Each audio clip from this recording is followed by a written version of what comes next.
You know what I do? Like, because I lived in Florida, right? In the northern part of Florida, right? Where they do fly those Confederate flags, things like that. And so I had to work with these people. I didn't go in and shit on the Confederacy. I didn't say shit about it, right? Because I had to work with these people. And had I made it an issue, I would not have been able to get what I needed to do done. And it sucked. It wasn't fair. It's unjust. All of that is true. But at the end of the day, pragmatism has to play a part here. We have to do what works. And what traditionally has worked is by getting more people on your side and sympathetic to your cause. And there are ways we know that work when it does that. Like when Martin Luther King, when they went across that bridge and got beaten the shit out. Damn, everybody goes, oh my God. Oh my God! Because it's a fucking thing that works. No, because they offed him. They offed him once he got to talking about money, bro.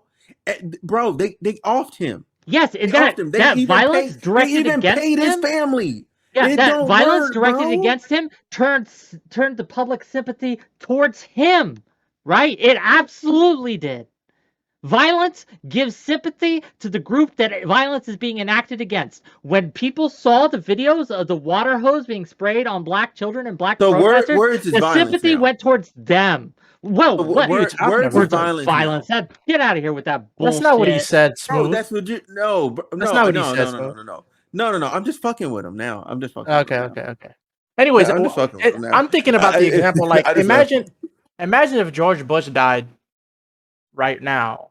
I'm pretty sure that people in Iraq and Afghanistan that were displaced by the war that he, championed, they would have to. The Taliban would make them. They wouldn't have a choice. Let's imagine the Taliban didn't make them. Bro, the Taliban's not gonna make them. They're gonna turn up. Let's imagine they did it. They're not made. Can you not conceive of somebody that's been displaced by the United States Army, or had their family raped, or has been raped themselves by U.S. Army members, and like not rejoice? And the champion, the chief of the army, what do you call him? What's the president called? Commander-in-Chief. Commander-in-Chief's death. I mean, President. It's not even a close comparison. President Bush had actual legislative and decision-making power in a way that Queen Elizabeth just simply did not. Damn, yes. People had to write for approval to be free, like, and then they blessed off on it. So I can understand where everybody's coming from. For their countries to not be. Go ahead. But I would appreciate if we could wait until the body was cold before we start dancing in the streets about it. But the Queen's legacy is a very, very murky one. You're looking at what happened in India, where you had a queen of India that never set foot on land. Those people are still suffering. You're looking at South Africa. When we saw black people get out from under apartheid, you saw what happened. And now, after all the aftermath of all that, we're talking about white replacement theory, because now they're afraid of what could possibly happen when there's some form of equality. The Queen didn't do anything to alleviate any of this, and it could have been done over that period of time. She didn't even speak out about it. Even if she's just a figurehead, she could have put the weight behind the words to make people feel differently about these things. That wasn't happening. Think about it like this. I just want to point out that by the very nature of her position, the whole reason the royal family has all of this fabulous wealth that they still maintain, by the way. They're private owners of Buckingham Palace and all of that stuff. And centuries of wealth having been built up. And empire certainly contributed to that wealth that the royal family has inherited. The very fact that they get to keep all of that and their titles and everything else, the trade-off is they then become a symbol for the country itself, right? So when you talk about the royal family, really you're talking, again, it's a synecdoche for England itself. And so I just don't think you can continue to say that, well, this is a person without power and should get a pass for all of these things, and also say at the same time that the royal family should continue to exist. Like, one of the two things has to give. At the end of the day, she doesn't care what people are saying right now because she's dead. She can't feel or care anymore. She's done. She's gone. Okay. But who is there? And again, I talked to several people about this who are from Britain. Mix Viv actually came on my show earlier today about this. Kind of. Obviously, she doesn't care. But there are other people in there from Britain who it was a fixture in their lives, right? They weren't royalists by any means, but this was someone that was a figurehead of their country, right?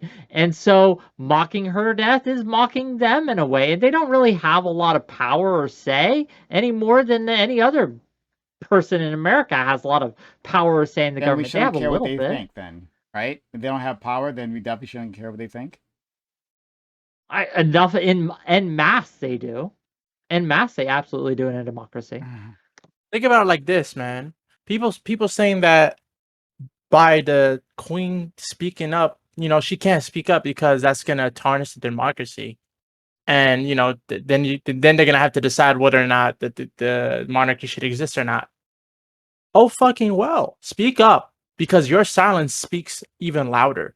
Like in my opinion, like the Martin Luther King speaks about the violence of white silence, and so I feel like what Queen Elizabeth did and the royal family in general, them not speaking up just to protect the royal status is a form of neglect on what the issues that really matter. They could do so much good by speaking up and them choosing not to, only to protect the royal status.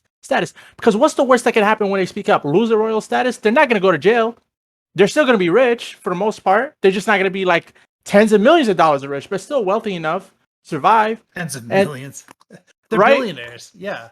Even that, right? So it's like the trade-off is not adding up to me, and so I'm now looking at you as a greedy, immoral, unethical person because you're not willing to trade your status and wealth for the good of the people. Martin Luther King would throw that in a heartbeat.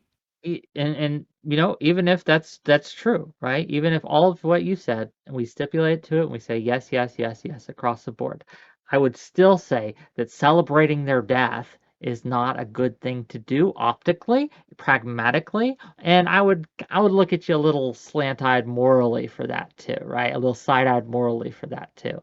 But that doesn't matter as much as when it comes down to it. Like you want to get the optic win. You want if you don't care about causes, if you don't care, if you're not advocating for it and you're just some dumb shit, right, on Twitter and just want to pop off, okay, whatever. But I'm talking about people who are so-called advocates for important things, important changes they want to see in the world. The best way to do that is by getting as many people sympathetic to your cause as possible. And that ain't it. Mocking and pissing on the grave of someone who just died isn't the way forward when it comes to this. It's counter-effective. Not only is it going to not help your cause, it's going to hurt your cause. I disagree because in this instance, it's not going to matter that much. People are going to like if you had two brain cells in your brain and can think a rational thought, you would understand that people being outraged by this are doing so from a understandable and emotional place, that they're not actually like super serious about it and want harm done to British people or anything like that. They're just like, okay, cool. Like, I don't give a fuck about this Queen of England because Queen of England was alive when all this crazy shit happened. So fuck her. That's all. Like, as a reasonable person, that's what you should think, right? So you shouldn't like have any other thought about it. For example, I'll give you an example. Like Morocco's colonized by France. As a Moroccan, like my grandma, who's still alive, was suffering, like had a famine caused by France. And so if France had a king that was still alive today, that was alive then, and he died suddenly, I'll be celebrating because the king was a representation of the oppression that's actually has done harm to my family. And there's a reason that Morocco speaks French. It's not by accident, okay? It's because of the colonization. And that harm being caused, and then somebody that was alive during that, it was a leader in that situation, them dying is an emotional reaction for a cause of celebration. Like that cause is obviously an emotional reaction. Sure, you can hate on it, whatever, but to say it's gonna change a lot or people are not gonna advocate, like those people were never gonna advocate in the first place because reasonable people would be like, oh, they're just emotional because their oppressor died.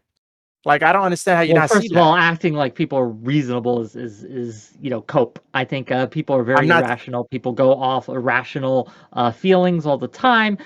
What you're doing when you're publicly, and I want to make clear, publicly on a public forum celebrating the death of someone, is you're giving ammo to anyone who wants to use that against you. And They yes, would you make shit absolutely have up to be clear anyway. about this. They don't Like, but know. it's way more effective when you do the work for them, right? It just is. I think that Work for who?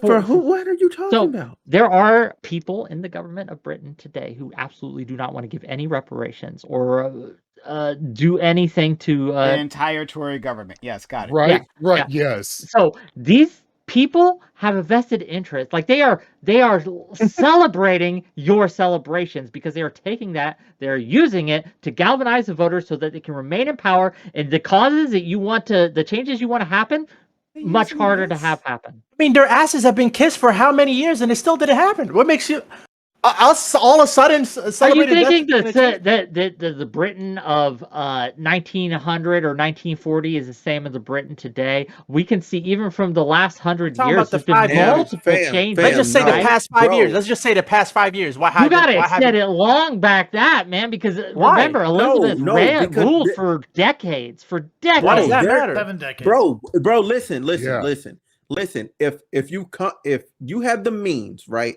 to stop a fire and you don't stop it, right, and you wait an additional 5 minutes just because, it doesn't matter if you started the fire or not.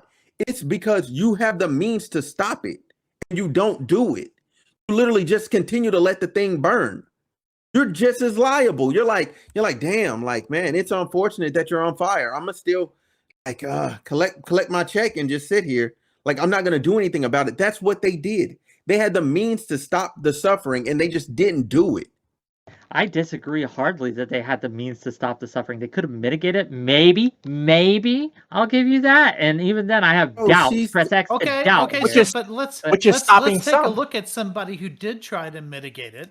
That was Princess Diana, and Yes. the person who demanded that she be stopped from helping these people was the Queen. And listen, I mean, I'm not whole hog entirely against Queen Elizabeth II, but this is an example of something that she did when someone in the royal family tried to use what little bit of power she had as princess to like help people, some of these marginalized people Can you who were expand hurt on by this? the Like, empire itself. how did that happen? Like, what did she do? I don't know this history well enough to speak on it. So like, yeah. Diana started going to African countries and like being seen like with a lot of the victims, going to the hospitals, going to a lot of these sort of charitable institutions and being photographed with them and like giving, handing out food and medicine and things like that. She was involved in a lot of charitable causes. And the royal family wanted her to contribute in some ways, but they wanted her to do it behind the scenes and away from cameras because they didn't want her to be seen using the power of the royal family to like make these internationally political statements or whatever. The Queen specifically thought that what she was doing was unseemly and she wanted her to shut the fuck up.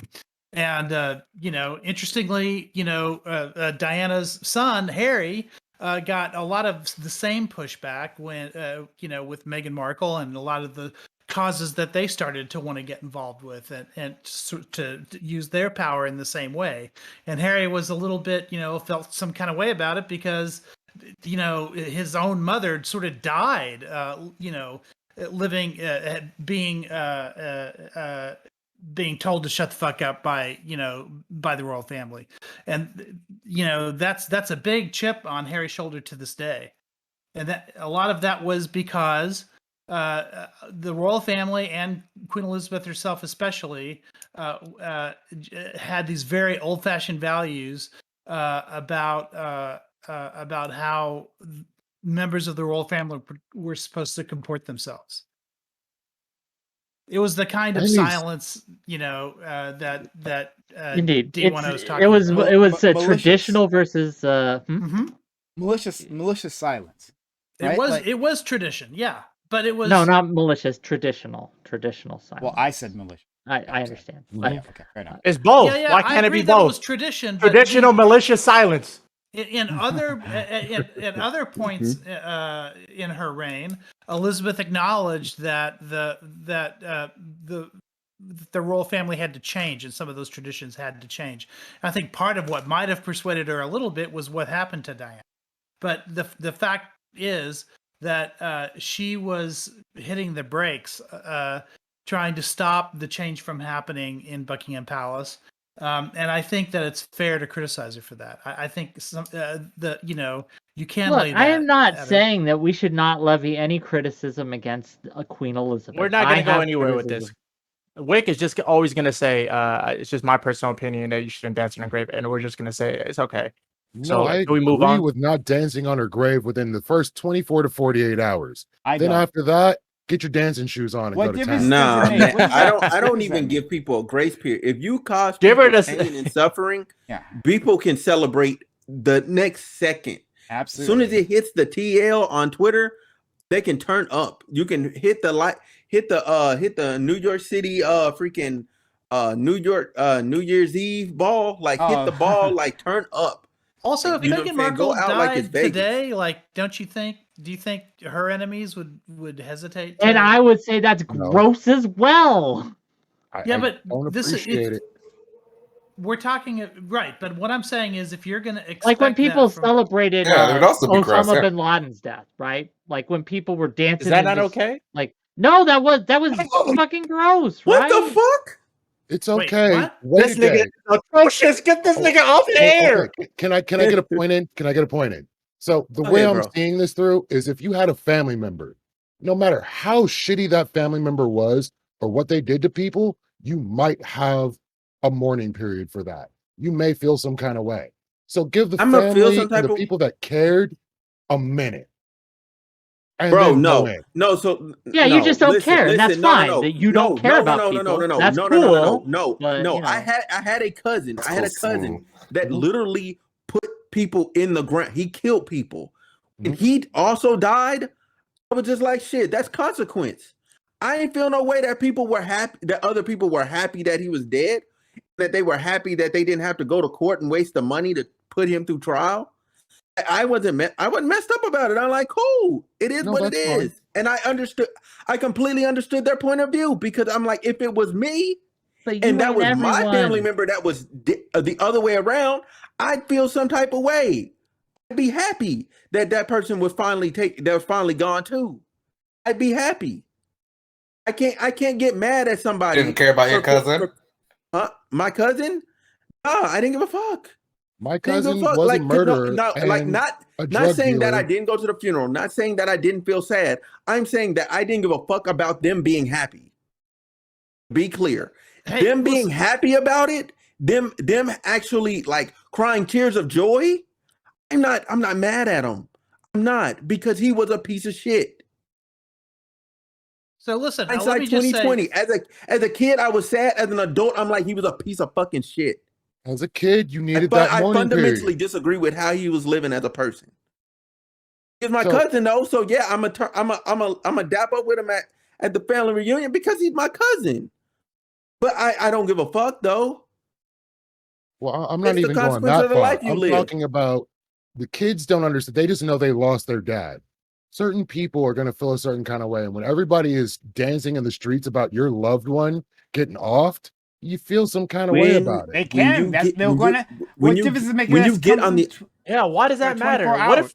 if R. Kelly Bro. had kids? Huh? Yeah, like And then- R. Kelly and had then- kids. I guess we can't. And then he died, and then the victims of R. Kelly was like, woo! Yay! Nice, because but that's my dad. Your dad wasn't shit. Oh, that sucks. You know what I'm saying? Who gives I a do know fuck? what you're saying. I 100% get it.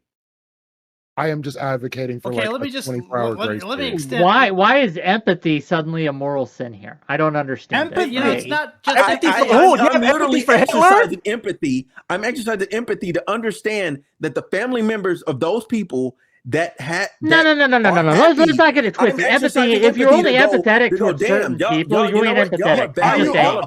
If you're only empathetic to the oppressed people, not the oppressors, well, I guess you're not empathetic. Yeah, that's true. That's true. What did I tell you about Wick? What did I tell you? He's always on the side of the oppressors. Like, how could you? I am the side of. How could you? How could you? How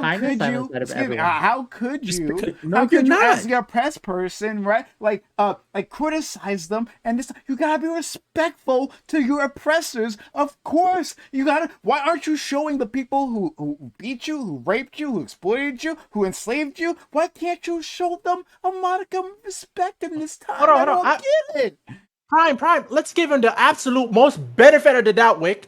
Even if we were to show the Monarch family some empathy, that doesn't mean we have to extend it to the same level as we show other people who deserve more empathy. Sure. What do you think I'm advocating for here? My only advocacy here is that you not say, like, I hope she died in excruciating pain. No, that's all you have to do. Are saying that. I think a lot of people are just celebrating that it happened. Yeah, a lot of people. I will read you the quote again. I will read you. Yeah, I mean, yeah, you're gonna. Not everyone's like sponsoring an assassination of people. They're just okay with it happening. Crazy shit on the internet. People say shit on the internet just to say it.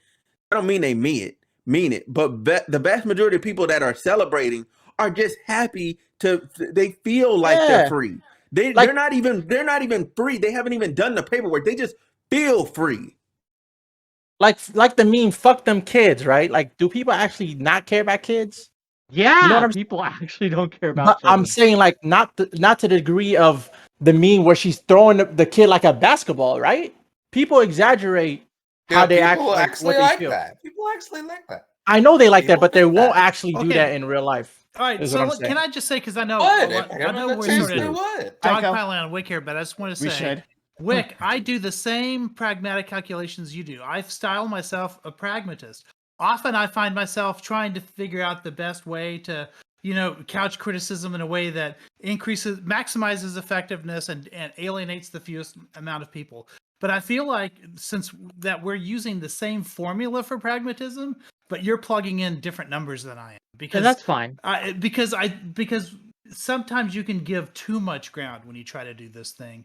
And then you wind up accomplishing the reverse of what you think you do. And so at that point, you have to stop and ask yourself, like, because you can, there's an infinite recursion with this too. You can also look at that person who sent that mean tweet, and you can empathize with that person. What kind of pain caused that person to react to this death in that way? And can we empathize with that pain as well? Like, at some point there has to be some sort of proportionality. Some point at which you can say, okay, we can give some ground to things that we disagree with, for pragmatic considerations, because we don't want to alienate people. Yeah, but I think when you do that, sometimes you give away too much.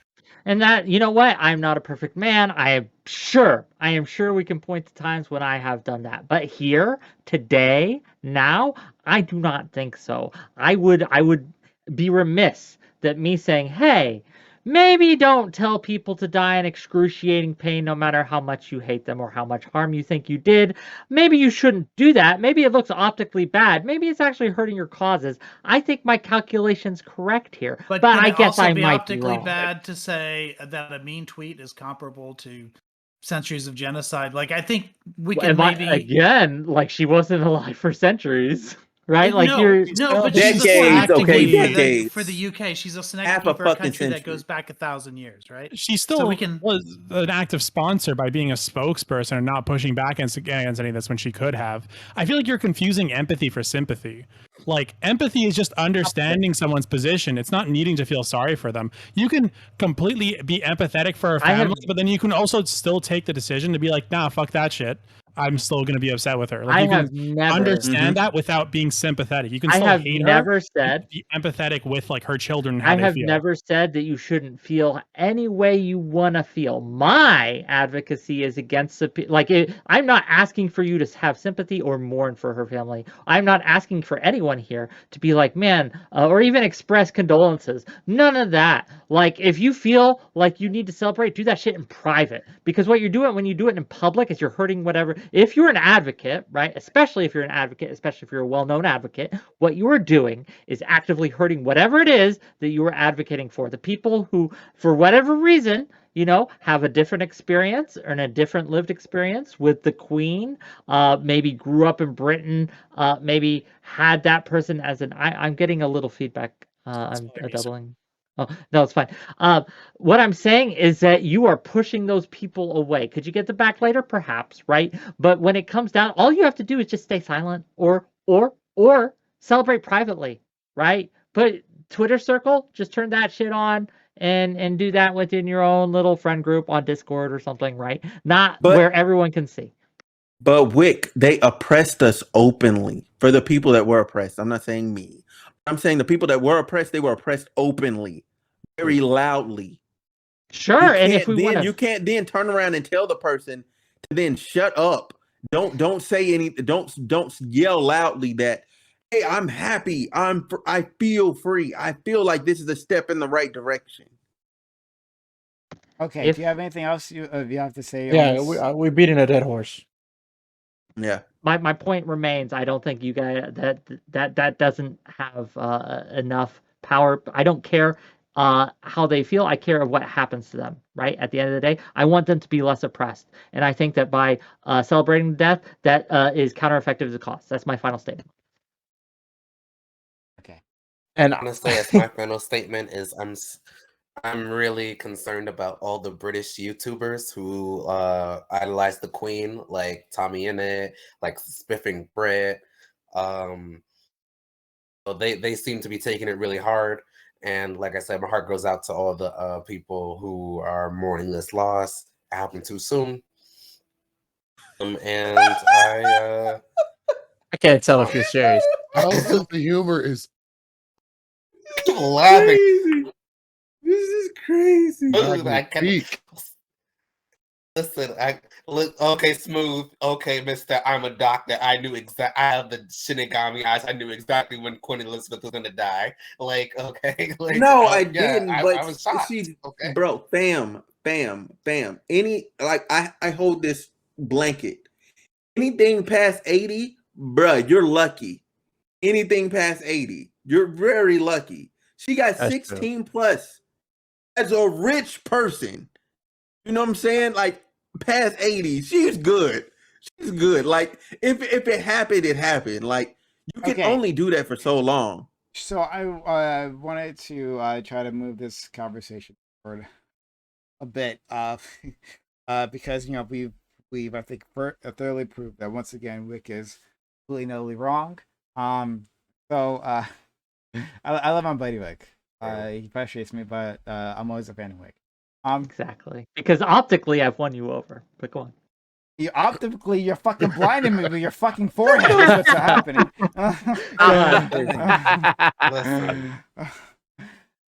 So, and this, I might turn this into he's morally correct, but he's not politically correct. I might turn this to a separate topic later on, and something we're going to talk about all black everything, but we end up not. But do you think there's a value in having a royal family? Like, yes. Could there be? No. Do you think there'd be a value to having an American royal family?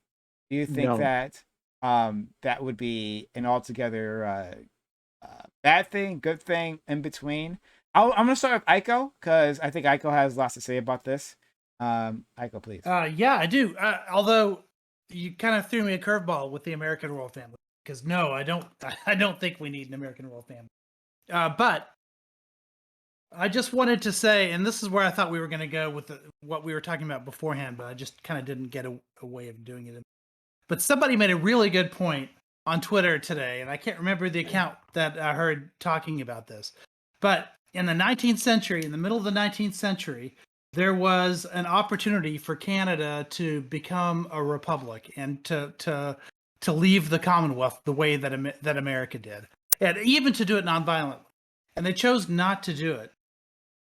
And as a result, whenever there was like a need for like fundamental change, where within the country there wasn't necessarily full agreement, in the United States that turned into the Civil War, because we weren't able to like just the very possibility that there might be eventually be more states that are that didn't have slavery in them, right? Free states, than slave states. That in and of itself was enough to trigger Bleeding Kansas, was enough to trigger the Civil War. Canada, on the other hand, because they were still in the Commonwealth, and because they were still under Queen Victoria, when the Commonwealth shifted away, like banned slavery, Canada did too, and because they were all under part of this overarching sort of global umbrella, they were able to avoid something similar to our Civil War. And in America, where we didn't do that, it took a lot of bloodshed in order to end slavery. And I don't know the answer to this. Maybe you have a better idea. Could it be the case that Canada was so easy, dropped it so easy because they didn't have the monetary investment that we did, right? And the States, we had like the the cash crops, cotton and sugar and something else being grown, and that's when the money started rolling in, right? When we had the cotton gin, right, which made it easier, even more profitable to grow cotton. You see a change in the writings of slave masters, right? Before it was a necessary evil, and then it became righteous when all that money just like hit them like a fucking avalanche. So might it be different, especially with Canada, with a different climate and all that, they just didn't have those opportunities, and so it was just okay, sure, I guess we're done with this. Yeah, I agree, and it's a fair point to say that the American economy wasn't, was fundamentally different from the Canadian one. But even there, I would argue that if we were a part of a global system, which is what the Commonwealth was, it would have been a lot more. It would have been less of a painful transition to lose that. And as it turns out, even without the cotton gin, it turns out that that the economics of it weren't as exacting as they had thought at the time, and so it was possible to transition away without it being an existential problem for the South. But but even if it were, you would say that even then, the sort of global economics that went with the Commonwealth would have made that a softer landing. But the point is, anytime you have a disruption to society, if you have some sort of layer on top to prevent that from happening, it can be an advantage. Like, for instance, in England right now, let's say we were to have, because we've just saw Brexit and we've just saw the threat that's happening with Russia right now, and we've seen the threat to democracy that's happening in North America. If there were a layer of governance that would layer on top of democracy, like what they theoretically have in England, at that point you could have a monarch step in and say, okay, we're an element of power that a large percentage of the population might accept during times of economic distress, or in situations where democracy temporarily isn't viable because of some like massive disruptions that are happening. And if you have something like the monarchy to fall back on, it can reduce some uncertainty in a society. Do you think that would be the argument for it? Okay, do you think, though, if we established a monarchy, even if it was only over certain specific things, that it would be fallen back on and not become just an authoritarian kind of heavy-handed weight on the scales of democracy? I can't envision, at least in America, right? Like, we have problems right now with the cult of personality of Trump and other political leaders, right? We already have this issue, and they are no monarchs. Could you imagine if we did have a royal family, quote unquote, and one of them became Trump-like and started putting their thumb on the scales? Could you imagine the damage that would do to the democracy in America? Well, it would. That's why I wouldn't want to have one in America. But if you're talking about whether or not they should keep an established monarchy in Great Britain, I mean, they've had, it's over the 1,000-year course of history in England. It's actually remarkable how this has happened. over that 1,000-year period of time, the monarchy has only gotten less powerful century by century. I'll make the case for the monarchy later, but someone else wanted to jump in. I wanted to. Okay, go ahead. So, let's go to Dream. I think our Habibi. I think you wanted to jump in. Okay. We have our friend. Then I'll jump in. Doobie. Oh, we got Doobie. Who is here? Doobie. You there, buddy? Yeah, I'm here. Okay. You wanted it on this particular conversation? Yes, please. Okay. All right. So you, then I'll, and if Taz will jump in, that's great. All right. So let's go. Sure, I'll jump in when you guys want me to. Sure. All right. Go ahead. Dre. What's with this? Oh my God. What the fuck is with this? It's What's the going queen on? on her way to haunt Ireland. Oh my God. For fuck's sakes. Go ahead, team, please. Ooh, send me that. All right. Well, what I want to say about like are monarchies useful at all or ever preferred or whatever? I think that probably not in like large nations because of how you're gonna have such differing opinions across so many wide nations. Like the United States with 350 million, UK, how many ever million people. I do think like I just came back from Ghana, and in Ghana, there's like 23 regions, and within those regions, they have their own kind of like monarchical system. And so, and in those systems, you even have smaller monarchical systems where like each village gets their own kind of like minor monarchy. But because this monarchy is like so small and they govern only like their own village, they have a really vested interest to do the best thing for the people, right? Like if a city had a monarchy and it's a small city, you really have it's in your best interest to look after your citizens the best way possible, because number one, you could be scared of a uprising because if you're not making your because number one, you don't have that many power because it's so small, and if you don't do a good job, they could just overrule you. And third, because you grew up with them, right? You grew up with this small village and be like, hey, I like these people. They're my peeps, and you know they chose me or whatever. I'm the king, I'm the queen, or whatever. Hey, team, I Yes, want to clear something up. Yeah. So we can split this conversation to two. But what I was specifically talking about when I brought this up is a constitutional monarchy like they have in the UK, in which the royal family has like they're the figurehead, so they're like the head of state, but they're not like the chief executive. That falls within the prime minister, right? So we had a similar system here in the US, or maybe some other place. But you can also we can have both conversations. Sure. One. Sure. A constitutional monarchy and one or a total monarchy like you were talking about. I'll address it. I think it's possible to have a constitutional monarchy, but I don't like the dual system of democracy and constitutional monarchy. Like either like make up your mind. In my opinion, monarchy straight up. Monarchy or democracy, you got to make up your mind, because I do believe that I guess my take wasn't the worst tonight. So you know, well, I'm gonna give you like, have you ever guys heard of the philosophical king, like true philosopher king? The philosopher king, yes. Yeah, right. So like imagine the philosopher king that knows like most of the time the best decisions to make, and he makes those decisions. Would you rather have that or something like the United States where we're just... Do you think there is value into people being able to make their own decisions? No, I want to address this real quick, Dream. Just real quick. So even if there is someone smarter than me, more educated than me, better than me, let's even say, in every single way, fair, for hypothetical sake, do you not think that there is value in me being able to make my own decisions without them being able to override or overrule me? But it's not your own decisions, right?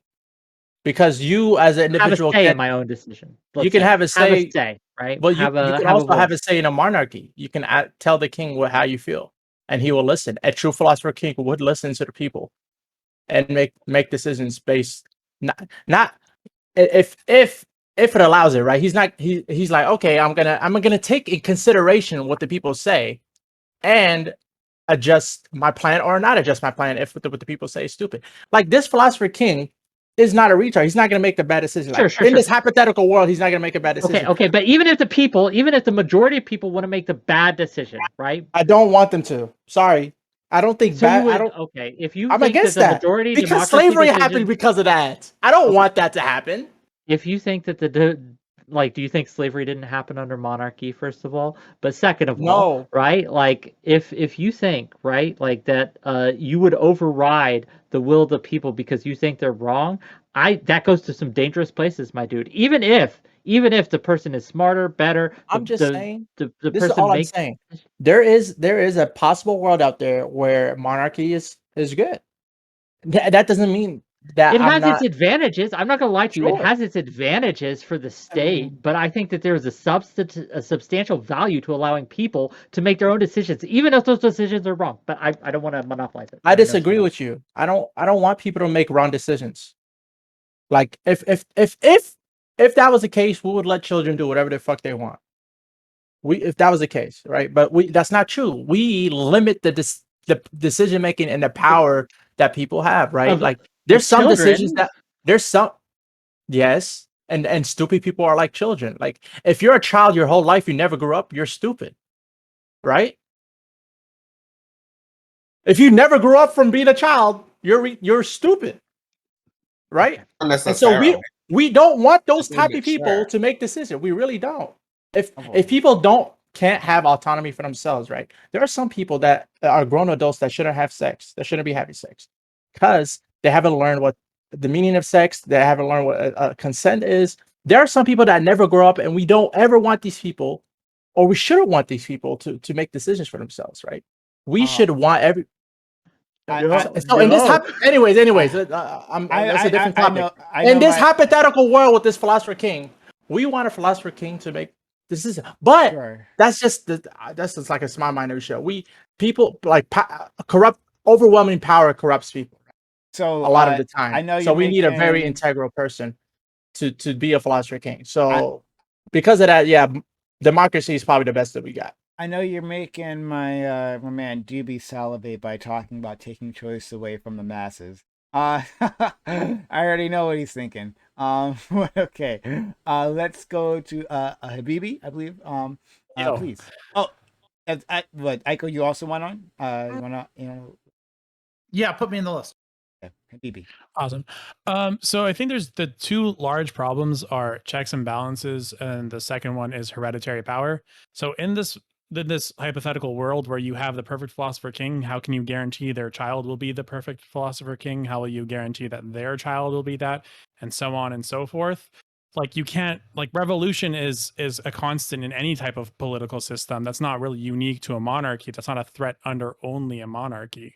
So that's not really a good check and balance.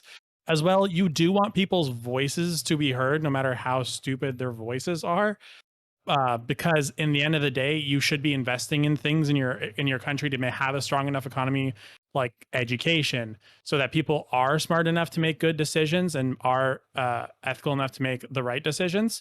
If like there's other problems in your culture, in your country, if you're making decisions that are constantly marginalizing and affecting people negatively, like a common effect of like a lot of people who are on like the alt-right are going to be people who have lower education, lower levels of education, and then that has to do a lot with like who are you in contact with, have you learned X, Y, and Z. Like a lot of these things are things you invest in so you have a smarter population, so you're making better democratic choices. So just even like with the philosopher king thing, just doesn't work because of like that thing of just like you're guaranteeing that someone's going to make always the best decision for everyone, and you're also removing the choice from anyone below them. And on top of that, they don't have any accountability to anyone. So if they make a decision, they won't get voted out. Like if they make a decision that's against everyone's interest, they won't get voted out. So what is it They what wouldn't. is in their interest to continue to make people not like satiate them, but actually make them happy, do things that are in their best interest? Integrity. Like I said, it's a rare occasion that'll happen. I'm not saying it's likely to happen. I'm just like engaging with the hypothetical of a possible world where that exists. I'm on your side where it's very unlikely for an integral person to take this place, and there's no way you can guarantee it, right? People like corruption happens.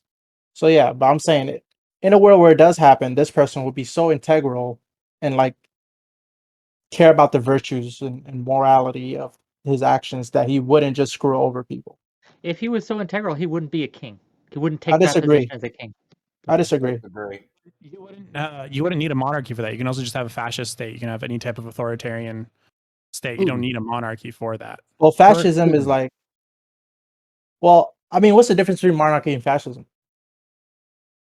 I wouldn't be able to describe the exact. What if we had a philosopher monarchy requires fascist? a hereditary? Sorry, monarchy requires like a hereditary passing along, an anointment by God. I guess we usually call people fascists when they're really mean, but fascism can just be an insane amount of authoritarianism where like people don't get any kind of choice. There's generally rule of law in hereditary monarchies, whereas there isn't necessarily in fascists. But what if we had a philosopher fascist? Okay, Dream. We had a philosopher fascist who was just had a lot of integrity. Would you be okay with fascism in that case? It depends. If there's an actual difference between that fascist who was a philosopher king and a monarchical philosopher king, I'm not understanding the difference. Like, what would happen? What's the? Can you well, actualize? That's why I'm asking. I'm right? telling like, you, I wouldn't care if only thing that changes is the name. Then it doesn't really matter, does it? Okay.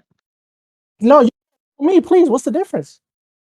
So, when we have these, there isn't. Like, to be very clear with you, there isn't. There isn't. And my same issues I would have with a monarchy, right? That is authoritarian, that is run by the philosopher king, is the same issues I have with a fascist state that is run by the the man with the most integrity or the woman with the most integrity, right? Who is so far above and beyond us, smarter, wiser, all these things. What if there's an entity that can't die and will never be corrupted? Will that change your mind? God. No, it would be an A. It will be an A. It will be an AI. Sure. What if a super philosopher king AI? Even your then, argument is, what if the perfect leader existed? Would you want them? Like, that's such a weird argument. Even then, I still value my decisions, right? I still value my ability to make my own decisions and have a voice that matters in government. Then anyway. Sorry, I don't mean to talk over you. I don't. Okay, how about this? The philosopher king accepts or denies legislation, and there's still a Congress. And there's still people that can advocate, hey, Congress, can you write up this legislation or write up legislation themselves? President? And then, the president. Yeah. No. Like, quite literally, it is there is no checks and balances.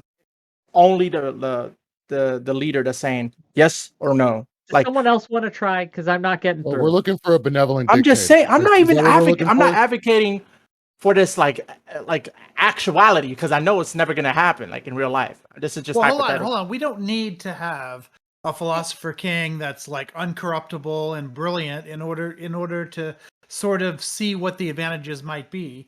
I'm looking at China right now, and we're talking about EV adoption around the world, and a lot of the how difficult it'll be to get like renewables adopted and all these other things. One can imagine a scenario in which that China will be adopting EVs a lot faster than everyone else because they don't need consumer buy-in, right? They can just sort of snap their fingers and say, okay, we're all driving EVs now. Or even like self-driving cars, that can just be transitioned to overnight. And that's the sort of thing that would be, it's much more difficult to see democracies adopting those things. And so if an issue like that is sufficiently existential, it might become more important than democracy in one of these sort of theoretical scenarios. Absolutely. And it's not necessarily all that theoretical. If it's a sufficiently, if we had to act really, really fast and get a really, really big thing done, it might be that democracy could kill us one day because we can't get shit together. So you don't need a philosopher king for that. You just need like a certain level of rationality among the dictators that are controlling society at that moment. Like, think about it like this, right? What is something that you think would benefit everybody in this country, right? Think about it like that, and philosopher king would just, okay, let's do it.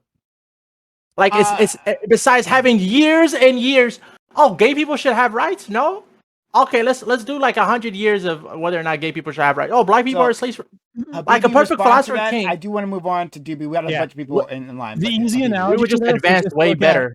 The easy analogy to this is just like to look at things like Medicare for all versus using insurance companies. You bypass a lot of those extra toll points that makes things slightly faster. There's a happy medium in all these things where it's like, yes, you use some form of technocratic thing where there are people who are just smart at doing what they do to get those things done, and you remove a little bit of the democracy from it. So you have representatives, but they're not literally choosing everything. It's like the difference between, do you make a referendum for every piece of law?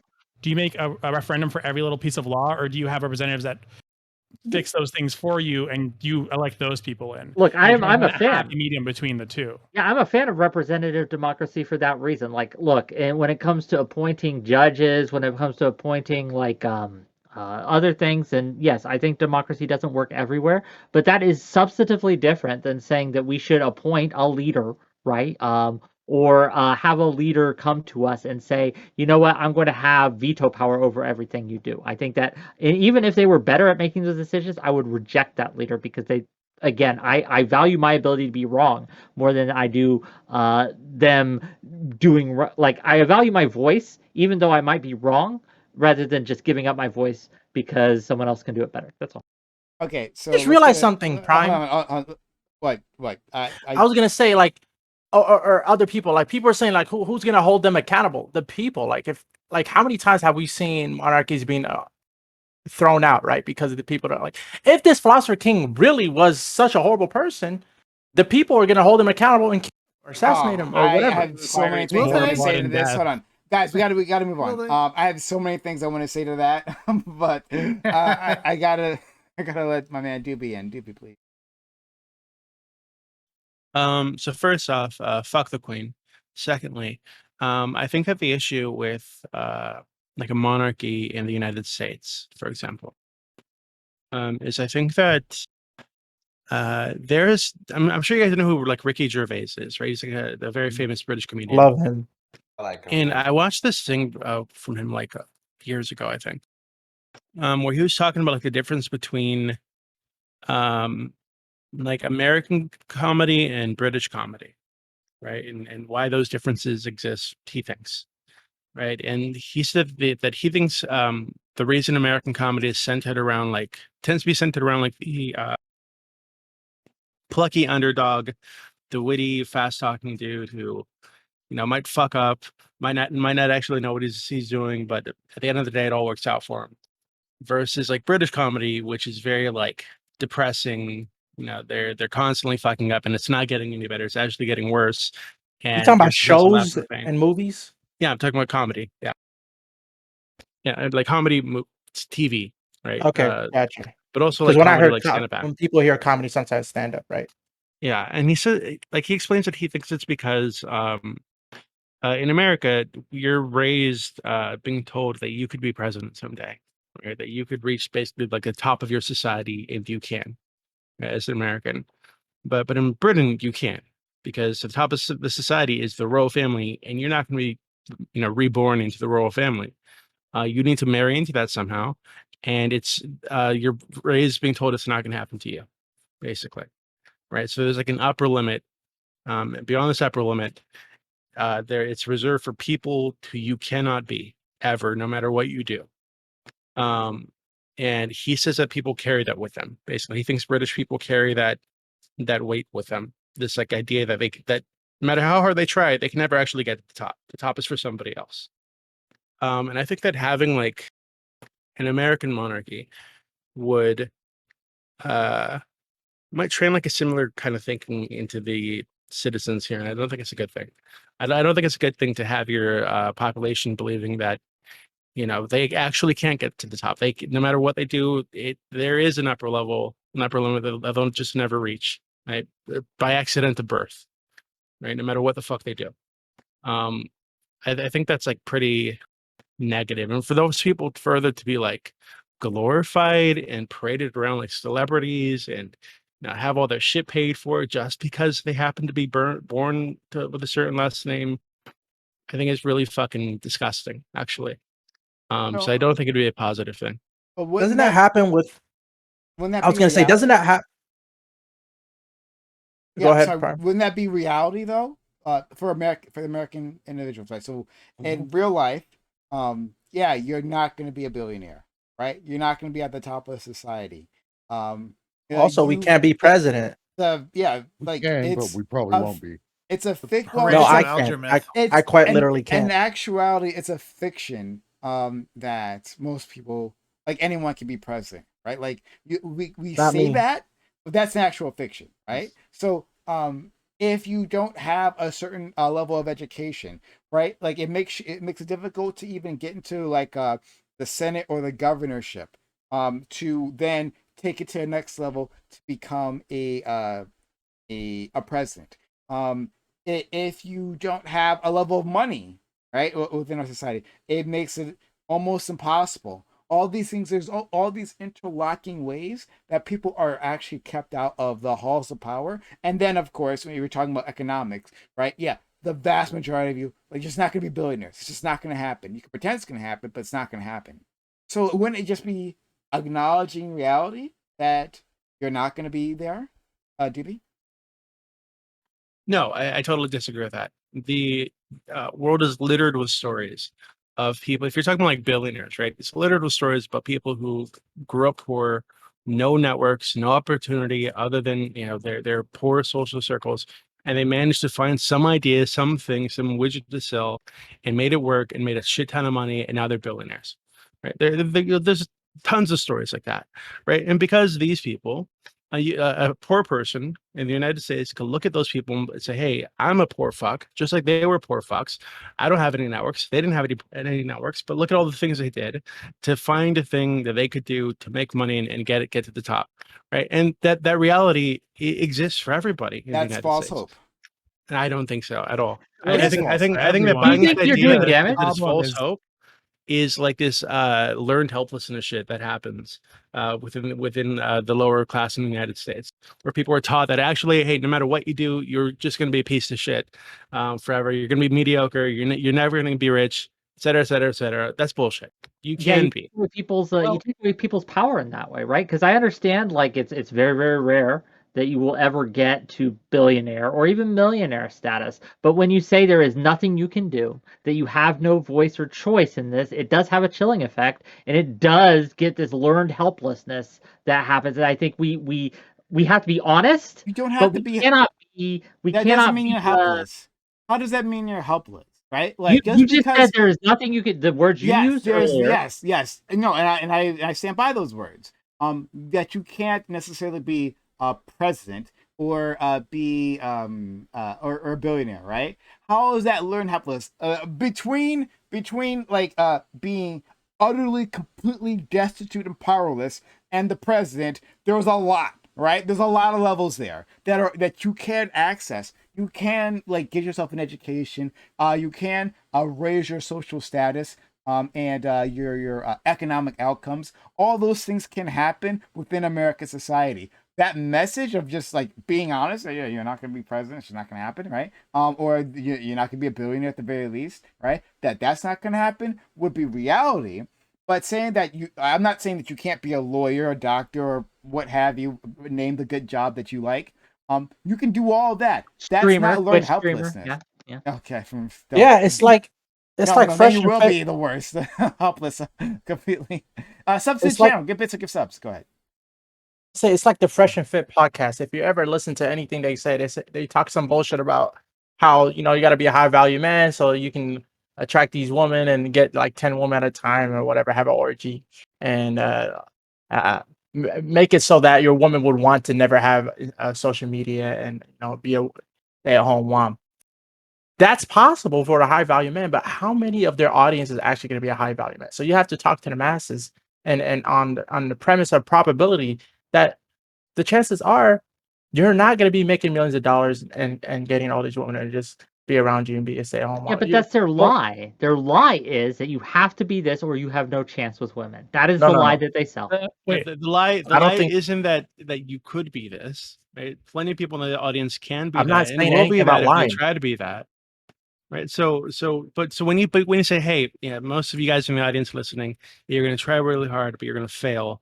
A lot of people will hear that and think, hey, maybe I shouldn't even try. I should just go work at fucking Walmart like my mom or some shit. No. So the issue is this, that there is no backup plan. So they just talking about one possible Not true. outcome.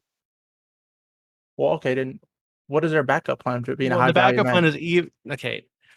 I don't listen to a lot of Fresh and Fit, but even I've heard them say this, right? In response to exactly this criticism, said if you were trying to be a high value man, quote unquote, which is to them somebody who works out, takes care of themselves, does what they Has a can to lot of make money. money, put money together to build wealth, etc. Right? These people who are taking an active role in their own lives in doing what they can to make their own lives better, rather than people like the people that Prime's infecting with this learned helplessness bug, which is like, hey, yeah, you're going to be a broke fuck. You're going to be mediocre, so don't even try. Those people end up like just mediocre, right? If that, a lot of them will end up less than mediocre. But the guys who are actually trying that because they give a fuck and they're trying to be better, a lot of those guys are going to end up like above average. And that's okay. That's good. I think They that, can, okay, but they first never round say that, bro. They never said it's okay to be slightly above average. No, it isn't. They've never said it's okay to be slightly above average. You gotta be high value man, or you're not. I don't know if it's worth. Can you just move away from Fresh and Fit? I don't know if it's like okay. First of all, like the whole premise of this thing was just talking about like a comedian who brought up something to tell a joke. So I don't want us to put too much weight in that. But even if we are, like, I understand what you're trying to say. You're trying to say like there's a bigger distance between you and a king or you and a queen than there is between you and a president. Like a president is elected, a queen and king are chosen through hereditary means. I get what you're saying. I still think Prime is right to an extent, as in there is an extent that you either don't have access to certain opportunities. Some people don't even know about certain opportunities, don't have access to opportunities because they're deprived of them because the economy doesn't require them to know. The economy doesn't require them to participate in these things in order for it to continue building up. And in fact, the economy does require some people have less than everyone else. So I don't agree that just because you don't have a monarch, then that changes the entire dynamic of how you feel about yourself.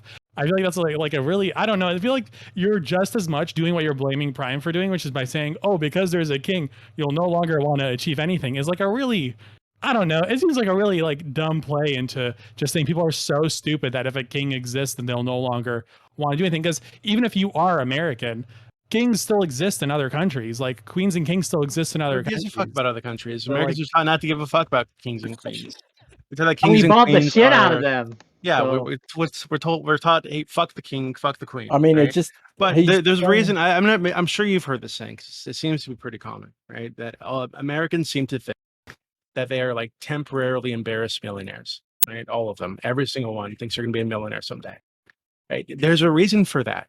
It's because of the culture really ingrains in us this idea that if we work really hard and we struggle and we do what we got to do, we can be millionaires, we can be billionaires, we can get to the top. Right? If the top is if there's a ceiling and above that ceiling, or there's like a lock on the door that leads up to the next floor, because that's reserved for royalty and you can't fucking get there no matter what you do. I think that does something to the culture that's negative.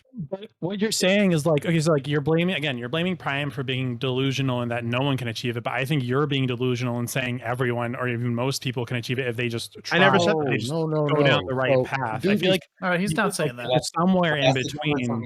That's meritocracy.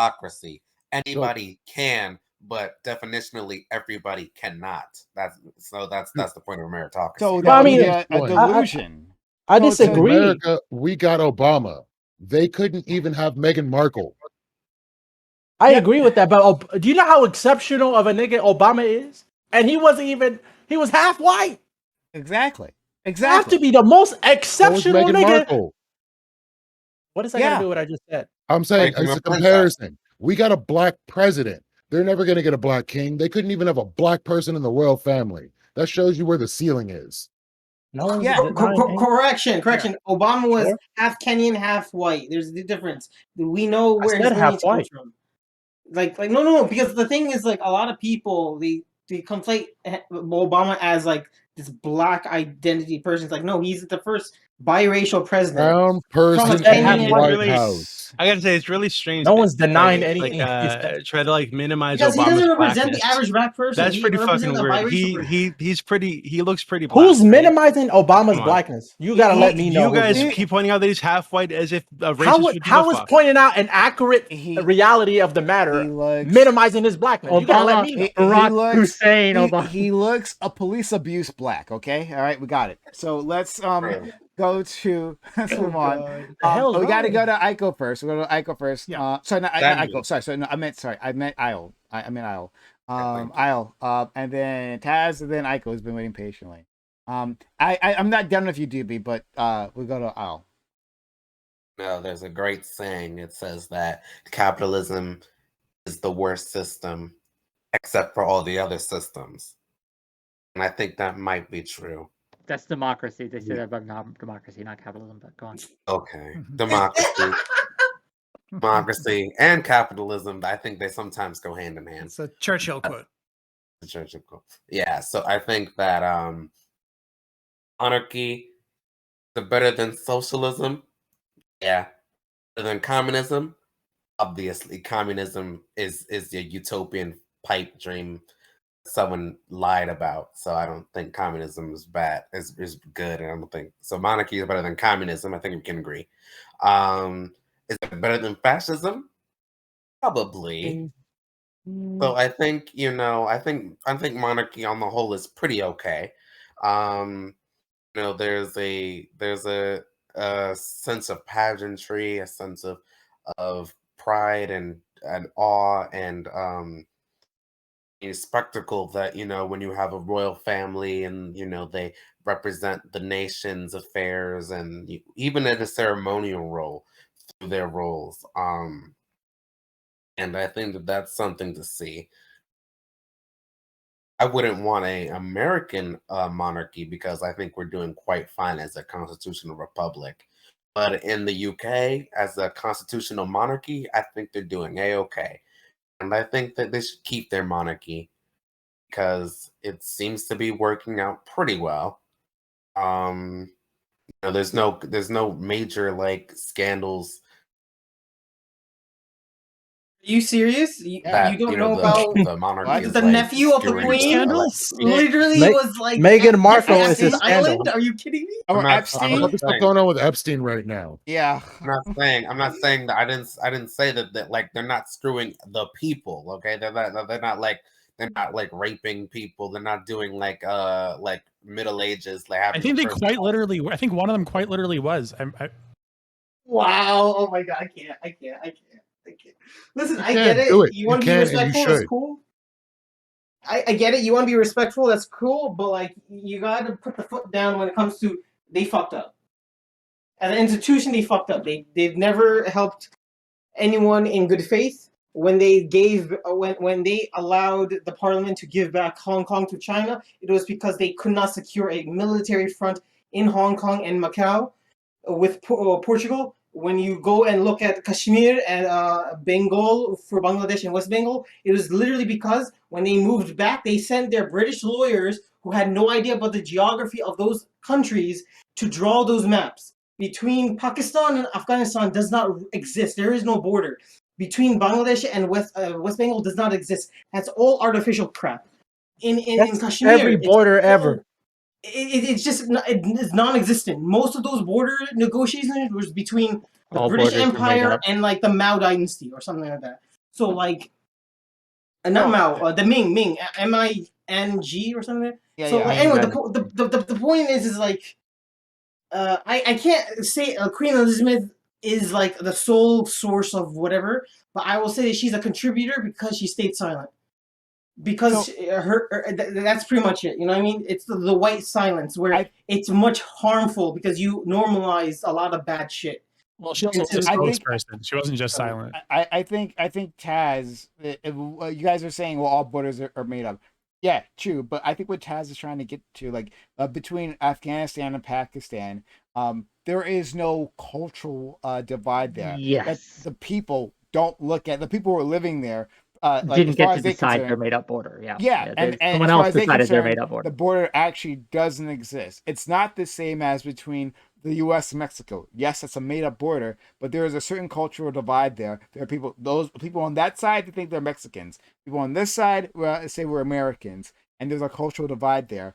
So that even if a gate wasn't necessarily up there, that doesn't mean that people would. Well, I mean, if it wasn't for economic reasons, people wouldn't necessarily move across like that. In Afghanistan-Pakistan border, people are constantly going back and forth because as far as they're concerned, it's all one. So I think that's what he's trying to get to. Right, Taz? Just to be sure. And also, I don't think I don't know. Yeah, that's pretty much it. I'm so sorry. It just I find it very weird that like we have to. Again, I get what Wick is trying to say. We have to be polite about this, fine. But I think you can't like police people who have a cultural tie to these things. You know what I mean? Like, I don't think it's my place as a Bengali to tell a Jamaican or someone who's from the Caribbean that they don't have the right to just publicly say what they want to say. Like, it's just weird. You know what I mean? Like, even though I have equal say because like Bangladesh went through the same struggle as any other colony, but I just don't think it's my place to just tell them now. I would like to tell them in private at a different time because it would be better to deal with the emotional baggage. I think that's worse. When it's not at the tsunami level. You know what I mean? I get you. To be clear, they did police it. Twitter took that tweet down. They censored it because that's what happens with censorship. They censor the oppressed almost always. But anyway, go on. Yeah, censorship is bad. I'm not sure if that's sarcastic or not. Let's go. No, I really mean it. I'm so sorry for like filibustering. I really am so sorry. Sorry. We're gonna go to Aiko. Yeah. Okay. So I just wanted to say, when Doobie says that you know that people believe that they can become president in a way that Brits don't really or understand that they can't become king.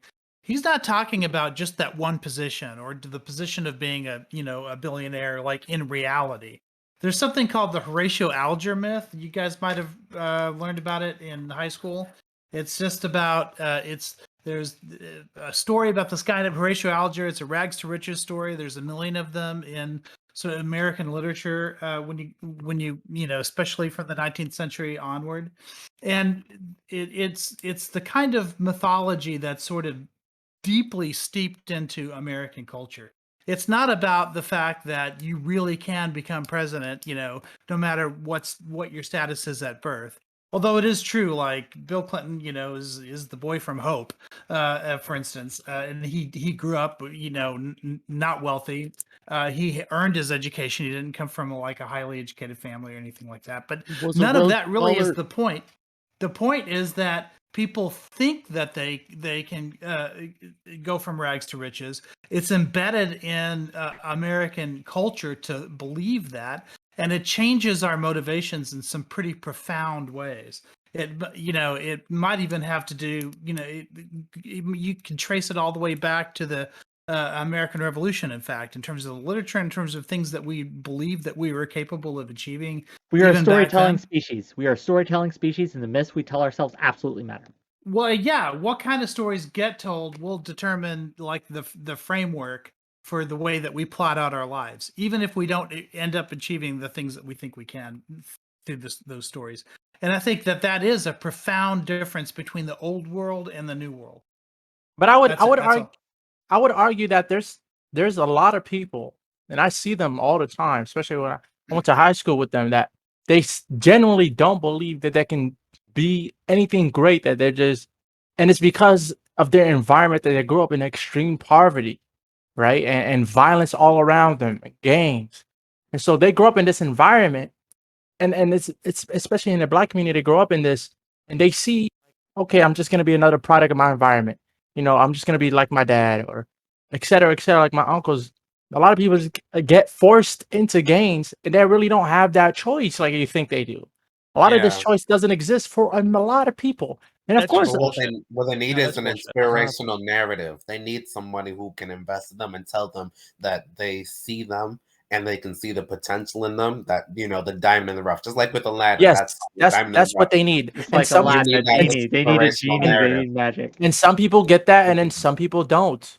right? Some It's people just don't, and a lot that's of the tragedy of the youth and, these days. right. They And don't so get that. You need we have someone to give you that. understand that this narrative of everybody can do it only applies to the people that are lucky enough to have that opportunity be No, that's available not to them. true.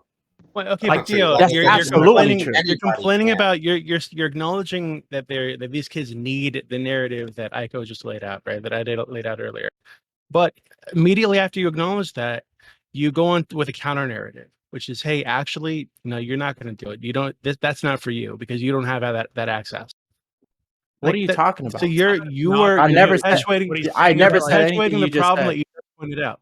I did No, not what he's say what saying you that- just said. Yeah, you did. Well, it seems like No, you're I saying didn't. that a I said person some that's people don't have these opportunities that are needed no, to go to these higher places. what That's what I you're said. saying is That's an observation. I'm not, these I never experiences. went to anybody. I never went to anybody and said, "You nigga, you ain't gonna do shit for your life. Like, you're not gonna do nothing." I'm a motivational person. I always try to be like, if somebody wants to do something, I try to be Exactly. like, That's your counterpoint. but I'm saying, yeah, some people don't have that. I'm just saying some people don't have that. Somebody like me to tell them that. So No, they They'll need see more that people. themselves. No. They All need I'm more really hearing people. here is sorry. All I'm really hearing here is that like the perfect formula has been made to tell people they can do anything, but in reality they can't do everything.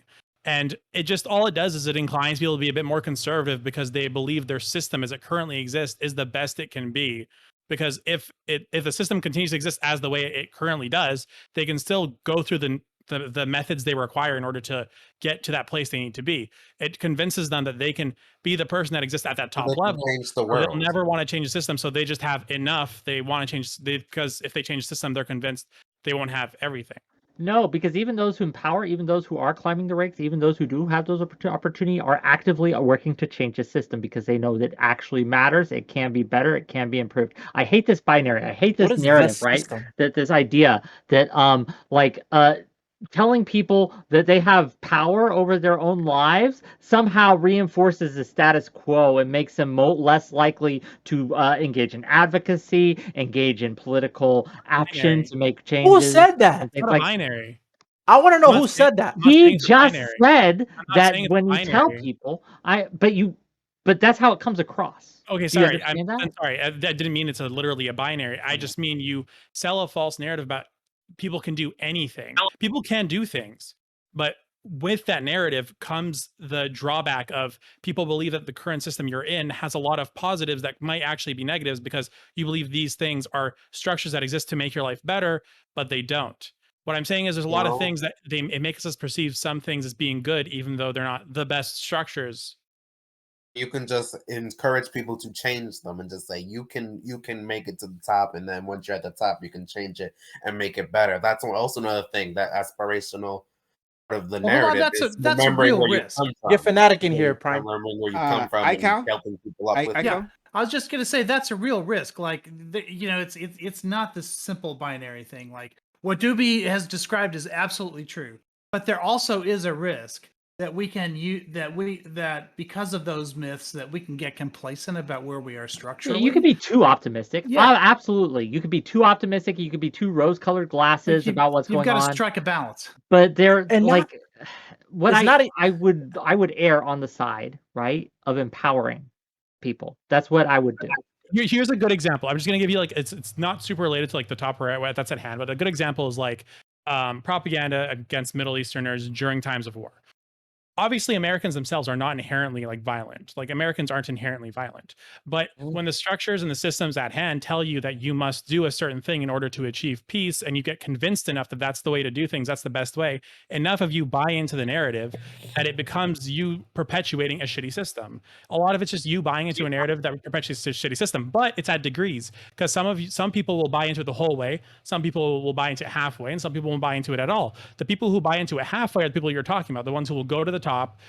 They will be able to exploit these systems. They will be able to gain that power, and they will be able to change things, and they will change things in incremental matters, which is obviously a good thing that we do get to change things in incremental matters. But still, there's that lulling of these structures are the best ways we can do things. when these structures aren't necessarily the best ways we can do things, because we have proven that by telling the right narratives, we lull people into a sense of safety into certain aspects, not into everything. Again, it's not a binary, it's like gradients on everything, where certain things become binaries. It's like, this is awesome, and then other things is like, no, this is shitty, so when I get that power I can change that, but this thing that I think is awesome that other people might think is shitty, I'm going to keep that because it works for me. So it's like gradients of power and how you support it and how you like it and how you don't, but that is all supported by the narratives that you're told. When you say that Americans aren't like Give me 1 second. inherently violent, like relative to who? Sorry? Humans are inherently violent. Sorry, I guess what I'm saying is there isn't like there wasn't an American, there weren't a lot of Americans sitting there going like, man, I really want to bomb Iraqis before After 9/11. After 9/11, I promise you, everyone wanted to glass that place. Not everyone. Yes, they told them it was not everyone. Fair enough. That was not everyone. That was a really, really, really hotly contested thing. But okay, no, I was just, honestly, I don't want to be nitpicky. It's just he fell out. I was just saying that we are incredibly a violent country. Like our homicide rates are pretty freaking high. Like obviously, like gun violence is OD and gang violence, whatever. School shootings are absolutely absurd. Gang violence is pretty high, although that's really tied to poverty. So I just feel like we're a really violent people. I just wanted to push back against that little thing, but that wasn't that wasn't a major point to the main thing you're talking about. So I went too binary on that. Again, maybe I'm making too many absolute statements, I guess.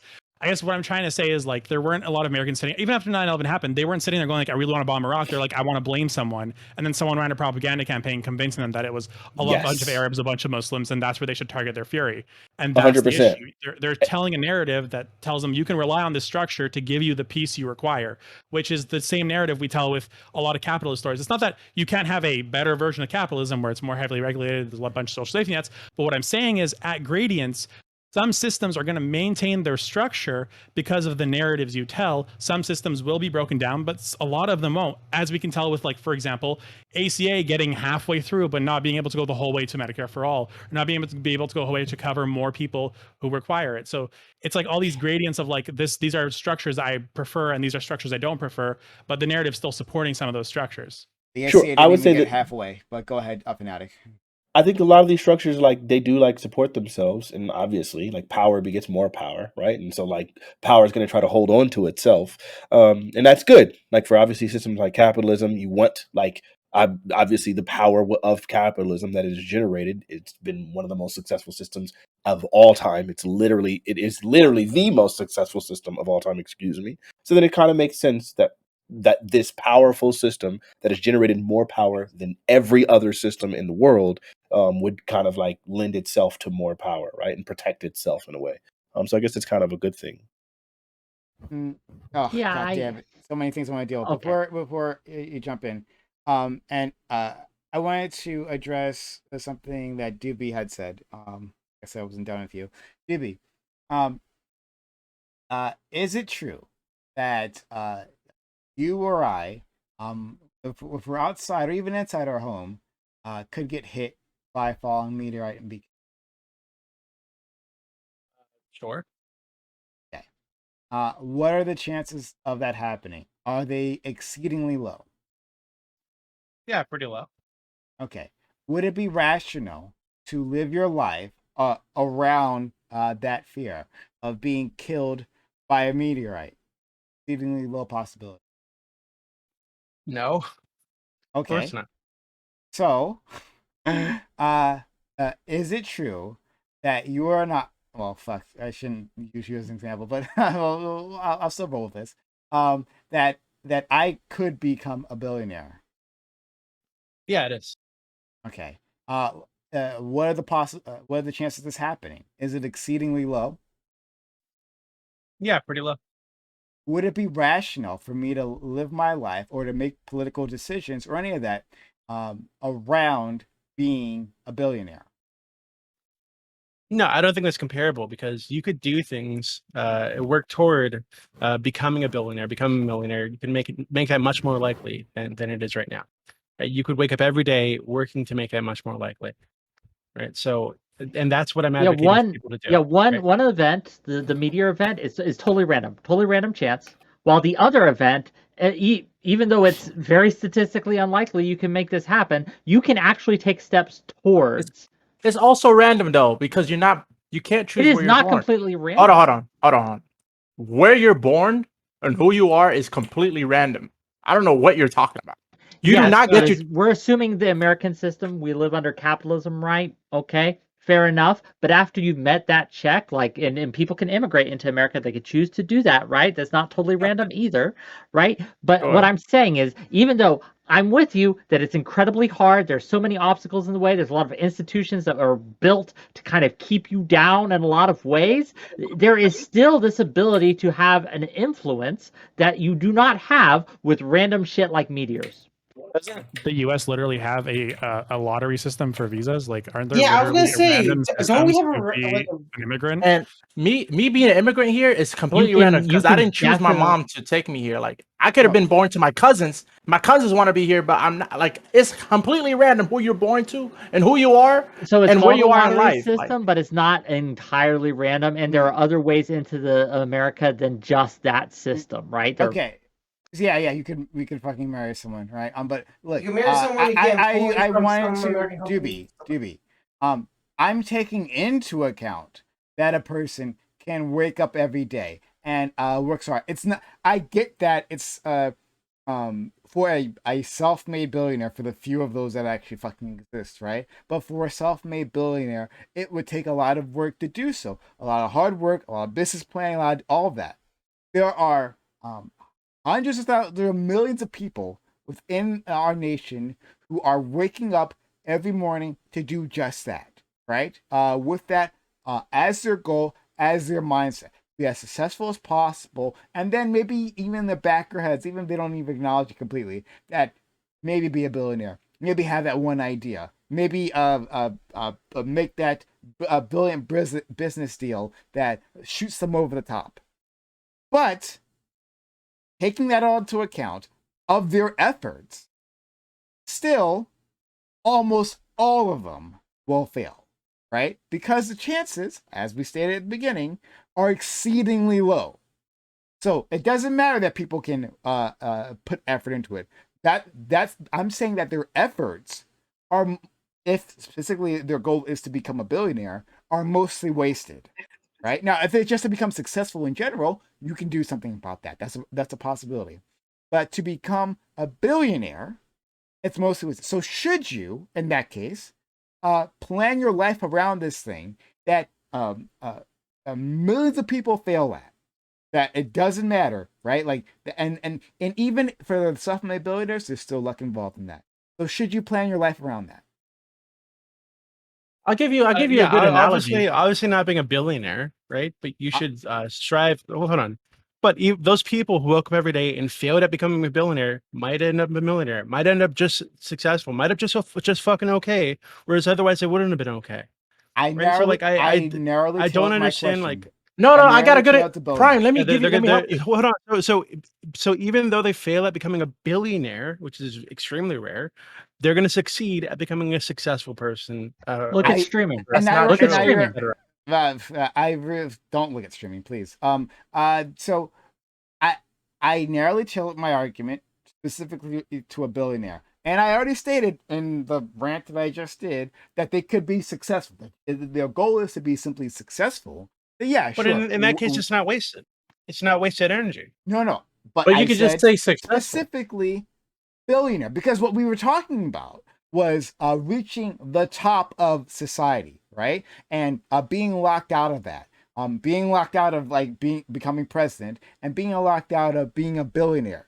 Those were the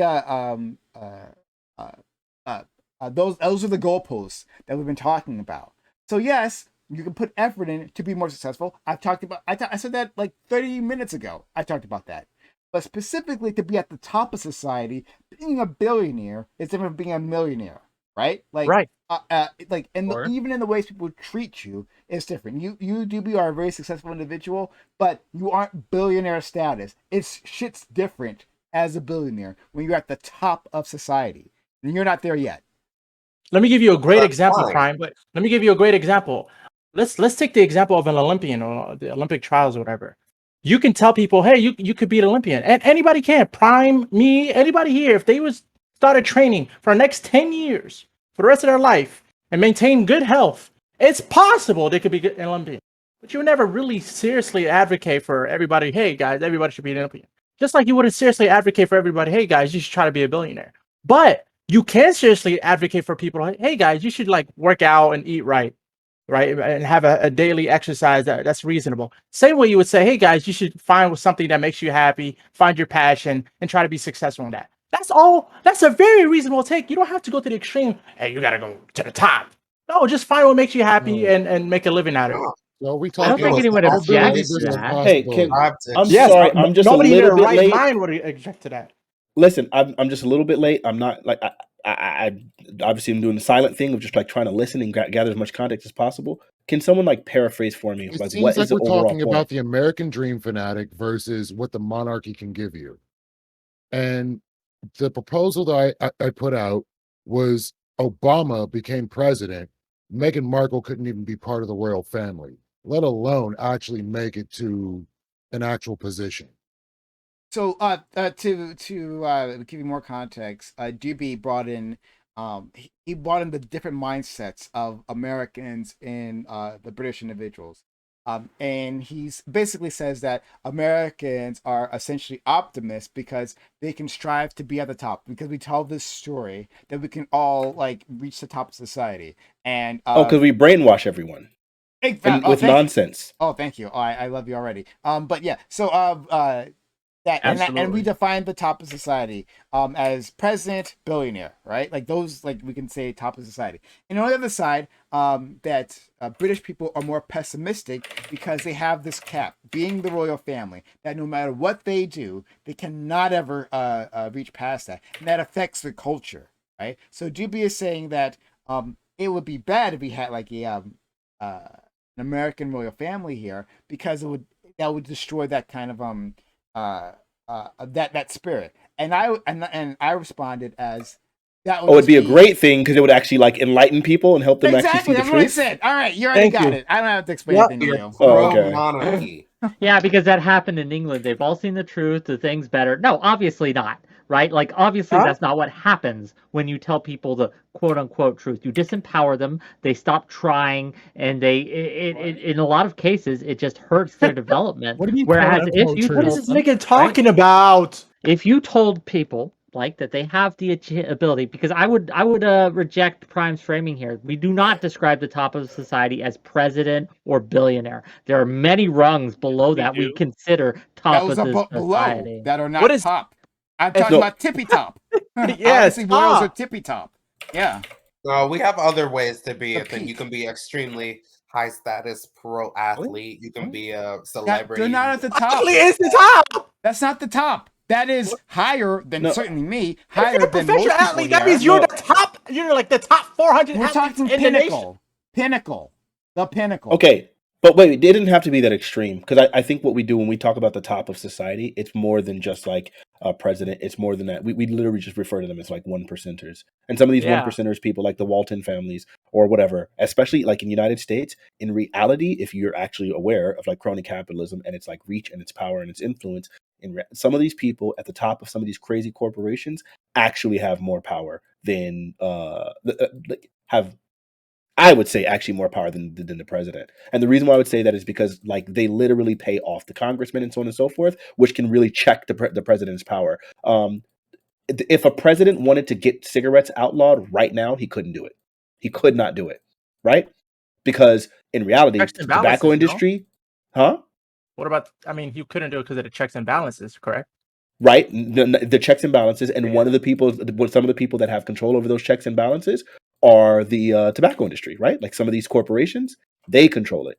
Yeah. So right. And so then in reality, like this power that we like say that the president has is like kind of like it's curtailed and he can do executive orders. But in reality, the niggas that have the power are the corporations. Like those niggas actually control specific industries. But even despite that power, right, we've been able to regulate the tobacco industry to like, look, even recently we changed the age you can buy tobacco from 18 to 21. We've been able to do anything. I want to ask. That didn't do anything. That wasn't. I want to ask Fanatic. No, dude. Because listen, like the data actually came in like years ago. The average age for people to start smoking is 13. Restricting people from 21 to buying alcohol doesn't do anything. I mean, about buying tobacco doesn't do anything to them. They never cared about that. Even restricting it to 18, it doesn't do anything to them. The average person who gets addicted to cigarettes starts at 13 years old.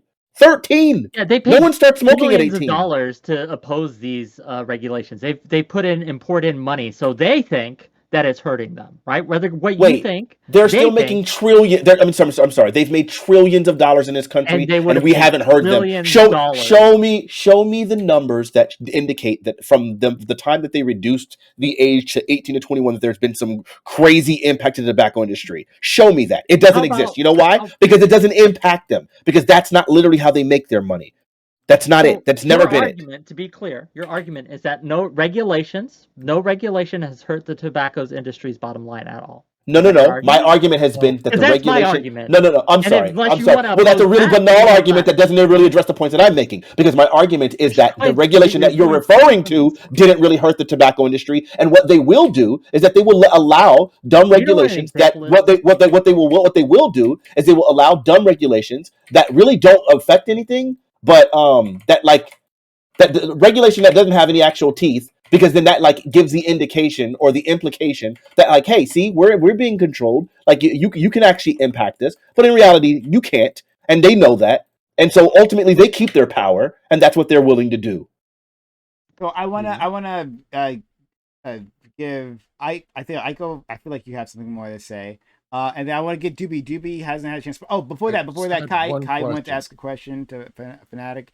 So Kai, then Aiko, and then Doobie, if anyone wants to jump in as well. Just quickly I said more important than Kai power. wants to ask a question. Let's get It's Kai a really quick question. Up, then really Aiko. quick question. Are you saying that influence is more important than power? That's the same thing, brother. We can't hear you, buddy. Fanatic, we can't hear you. Power is influence. Is it necessarily? Because the president has the power, but the influence keeps him from actually imposing the power.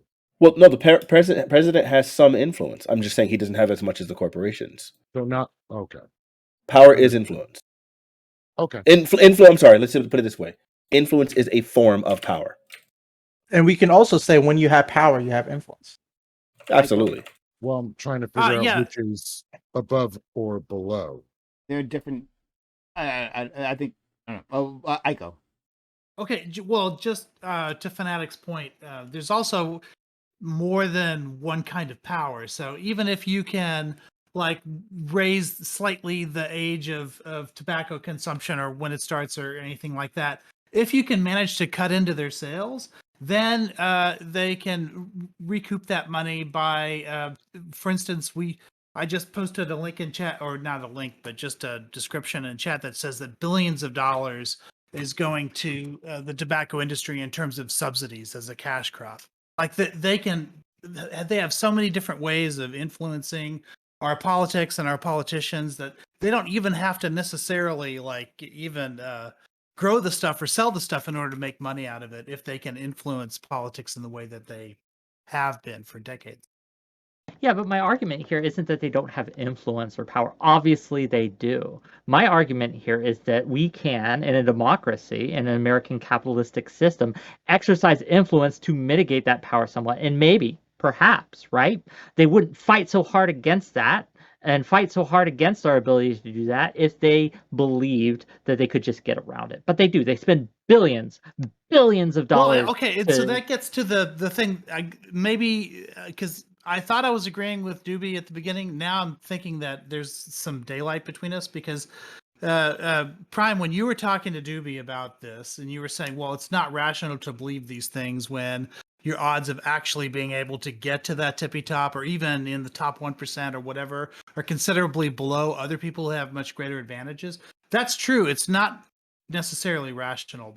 But the thing about these myths is that they're pre-rational. Like there is, for instance, there have been studies on what happens when you pick up a baby when it's crying versus when you don't. And it turns out that when you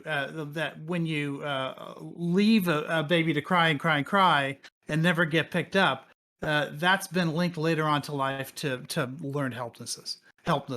And it's not a rational thing, right? These people aren't necessarily making rational decisions, but there is a fundamental difference in societies where there is some kind of Horatio Alger myth that it changes the way that they'll behave. Not necessarily for the better. Again, Horatio Alger myth? What's that? Oh, I'm sorry. Horatio Alger was a character in 19th century stories. It was a rags to riches story where a guy like starts out with nothing and then through his own grit and determination like becomes like a multimillionaire and captain of industry. And there's those kinds of stories go back in American literature for about 200 years. And that sort of thing has convinced Americans that they're that we live in some kind of meritocracy where you can go from the very bottom to the very top within one generation simply by working hard and being honest and doing all of those other things. And it's not true. It's not rational. It isn't. But it hasn't. What I'm saying is that it has an influence on the way that Americans think, and it causes us to think differently from people in societies where they don't grow up with those kinds of myths. Yeah, even in like America, like just like if you look at America isolated, I remember reading this thing that that exposing Americans to rag to riches stories increase their beliefs about their economic mobility. Like that's what you were talking about. Like that, I'm just saying what you said in so many words. I don't want you to think I'm just jacking your talking points, but I literally saw a study on that.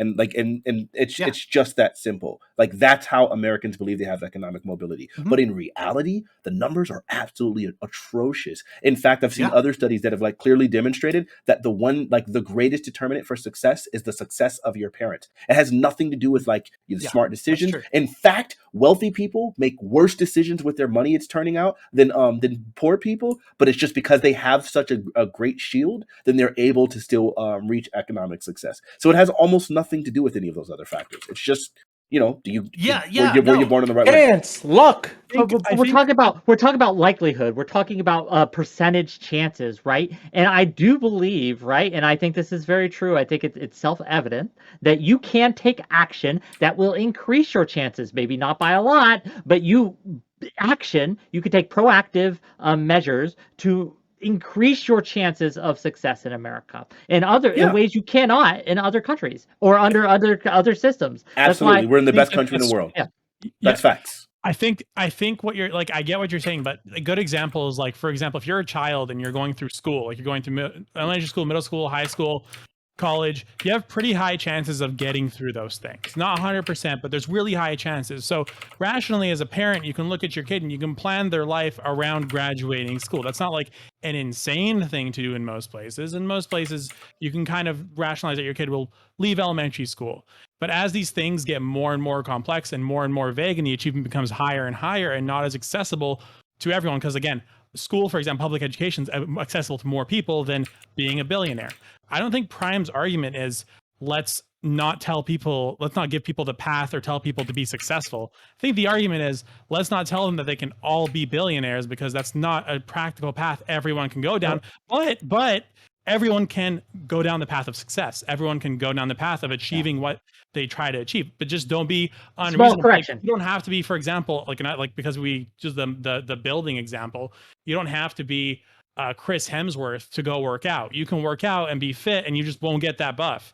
But it doesn't mean that working out's bad for you. It just means like you don't need to be Chris Hemsworth in order to be fit. So just a small correction to that, like not everyone can do it, but anyone can do it. And there's a substantive difference between those two statements, right? Just because we can acknowledge not everyone is going to achieve a certain rate of success, or not everyone is able to reach certain gains or things like that. And I wouldn't even go so far to say as anyone can do it, because I think certain people are born into conditions that just, again, preclude their level of choices here. But at least in America, at least in the system we live in, almost anyone can make choices that will better their lives and can improve their conditions. Maybe not to the tippy top, but even if they just get even 20% better, that's have you heard of smart goals? You're gonna have to. No, I don't know Specific. that I can't specific. remember all the Yeah, letters. but basically, it's something like attainable, Specific, timely. measurable, accurate. Oh, the acronym. Yeah, I've heard the So it's like, acronym. Okay. So it's like, it's not a smart goal to tell everybody, see, hey, yo, you can get to the top, you can be president, you could be like billionaire, et cetera, for everybody as a blanket statement. But there are some people that he's like, hey, yo, I see the potential in you. Actually, you could have catered suggestions for different students or children that you see, like, and then you could even say, hey, it's possible you could be a billionaire. It's possible you could be a president, et cetera. But let's focus on more of a more attainable goal. What makes you happy? What do you want to do in life? Like, what we're like, seriously. So And then I'm you go with from you. there. Like, wealth doesn't equal happiness in a lot of cases, and a lot of people like who Absolutely. win the lottery and things like that find that out really quickly. That their their overall happiness does not improve, unfortunately, and there's a high suicide rate amongst lottery winners and things because of this and other factors, obviously. That's because you actually need Jesus, and it's really, really rare that you'll get Christians winning the lottery. But I think this is really one of those random situations where I actually totally agree with Prime. This is so nuts to me. Because God, I almost feel like I have to be wrong, right? But I think there is like this idea that you obviously want to advocate for something that helps the vast majority of people, and I think if we were to advocate for like things that would help everyone or like mostly everyone, right, then the world just becomes a better place. But as long as we continue with these nonsensical rags to riches stories and like these dreams that niggas are just going to be okay and everything's going to work all out and you're going to become wealthy and so on and so forth, then that's how you get people who don't fully get on board with the nonsense, like where people don't fully get on board with the idea of like better social safety nets, actually getting taxing the wealthy, making sure that the resources that they've gained by exploiting labor is returning at least to improving the country dramatically, as opposed to them just continuing the exploitation. You cannot point to me out how Walmart is like literally benefiting the country. It's so much worse as a result of them. And so I think that's something we should all be able to strive for, right? But we won't get that as long as we have rags to riches stories, as long as we all believe in So it. you mentioned earlier. Sorry, hold on. I do want to get to Doobie, but before I do that, because Doobie, a lot of things have been said, and he hasn't got a chance to respond. Before I do that, though, I want to give Fnatic a gift, right? And put some daylight in between us. I do this for my friend, okay? All right. So you were having you were agreeing with Wick, which is your first mistake, and talking about how this is the best country in the world, and it was on, if I'm not mistaken, basically social mobility, right? No. That's not why I say it's the best country. Okay. Yeah, 100%. No, the reason why we're the best country in the world is that we produce literally more than every other country in the world. We've made the world a better place. I'm sorry, not than any. We produce more than every other country in the world.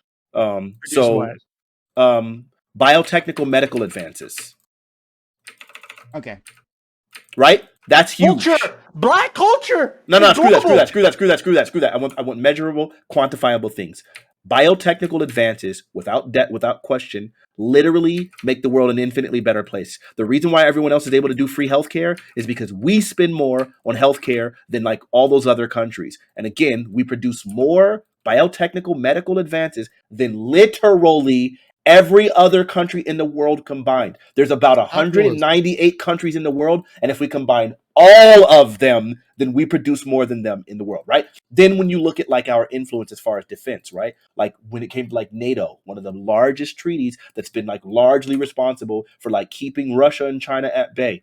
United States spends more on NATO than all the other NATO countries combined. At one point, we were spending 75% of all NATO spending. 75%. So these other countries literally didn't have to generate anything towards spend anything on their own defense. They were spending less than 1% of their country's GDP on defense because they were only depending on Big Daddy USA. Now, what that means is around the world, all of NATO's allies and then even like non-NATO countries are able to like rip off our biotechnical advances and then end up making life better for their citizens. That's what they get to do. That's because Big Daddy USA is carrying all of the load when it comes to that. When you start talking about I mean, I think those two things are enough. NATO and GDP and biotechnical advances, that's enough. You can measure top music rankings. Sure, that's a whole. I don't know. It's very subjective. Some people will say that music is terrible and so on and so forth. Why would you go or engage in that when we have like quantifiable things that literally can't be argued? That we all know that no sane person on the planet would disagree with the idea of biotechnical medical advances. So why would we engage in something that's subjective and stupid? I'm not doing it. I'm sticking to my argument. Okay, all right, then that's fine. Okay, then I misunderstood what you were saying. But then, Wick, and I need you to do this very quickly, right? Yes or no? When you were saying that this was the best country in the world, were you talking about social mobility? Because it sounded like you were talking about like one of the things that we are traditionally good at, and it has declined in recent years. I will give you that is social mobility. Mm-hmm. Okay, because we don't even crack the top 10. Just making clear. Again, in recent years, it has declined sharply. Yes. I think that's not just recent, but okay, that doesn't matter. But okay, we got it. Then Doobie, there's a lot said, and you didn't get a chance to respond. You've been rhetorically cornered. And so you can admit your defeat now. I think you guys are coping super hard, to be honest with you. So I think it's interesting that you guys mentioned, all these billionaires who have all this influence over the government, the institutions, and the president even. Some of them who might even, in some ways, have more power than these people. And if you look at that group of billionaires who own these Fortune 500 companies, among them, scattered among the ivory tower fucking golden spoon pieces of shit, are people who were born poor in the projects, worked their way up, all through their own fucking sweat and tears, right? Got into college, made something of themselves, and are now running these companies that have all this influence over our political system, right? So the people that you pointed to, right, that have all this influence, a lot of those are exactly the kind of people that I'm talking about, the kind of people that I'm encouraging other people to imagine themselves as, right? People who start low at the bottom, and not just because it's going to happen to them because they're special, but because they're going to work their ass off. They do get out of the gutter, they do make something of themselves, and even if they fail, even if they end up just average or above average, at least they're not where their parents were, right? I that's all I'm saying. I think that like this idea that, hey, it's not going to happen to you, it's very unlikely that you're going to be rich, it's very unlikely that you're going to be anything but mediocre, is super toxic, especially to people who are already at the bottom. No one is saying that, bro. Like you're building a straw man, and I'm not building any straw man. And hold on. You absolutely are building a straw man, because you're saying that we're advocating for the message is you're not going to be able to do anything. You're just going to be mediocre. No one's saying that you got to be mediocre, because it's actually your toxic mentality that if you're not achieving this high amount of success, that you're mediocre. That is not my point of view. That's not true. That's bullshit. That's not what I'm saying at all. Okay, so you didn't just say that. What are you saying? No, this is what I said. Right? Isn't that what you just said that we said? I'm saying that's not what we said. If you start at the bottom and you have the mentality that, hey, I can change my circumstances, I can go out and work and get a job and study. No one's advocating that. All the shit that I need to do, right, to get rich someday, right? Because I want to be rich someday. I don't want to be like this. And even if I fail at getting rich, right, at least I'm going to be better off than the people who started exactly where I did, who didn't work their ass off because they thought they weren't going to make it. So your argument is you have to reach for the stars to land on the clouds, but all the argument we're making is just aim for the clouds and get to the clouds, and then keep changing what the cloud is. If you get to the clouds, aim for a higher cloud. Just keep going further and further until you reach whatever star you want. Achievable, reasonable, attainable. The argument is we shouldn't tell people that they even have the possibility. No one said that ever. That is what you're saying. You guys are calling it delusional. No one said that ever. It is. You should live your life around bettering yourself. Bettering yourself, bettering your circumstances. No. Doobie, you're playing fast and loose. You're playing fast and loose, because every time when we talk about what's delusional, we're talking about it's delusional to think that you're likely to become a billionaire, right? And you'll say, after we pin you on that, you'll just switch it to, yeah, you can better your life circumstances. No one here is arguing that you can't better your life circumstances. I think we should make sure that those two things are separate.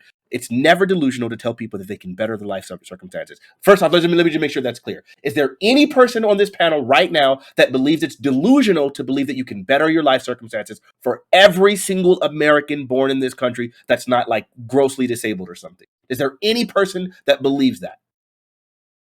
No? Okay, I didn't think so. Okay, good. So then the thing that we're all talking about, besides the straw man that you're talking about, Doobie, is whether or not it's delusional to believe that you'll become one of the people that you cited, like people like in the Fortune 500 who were born in born in poverty and then become billionaires.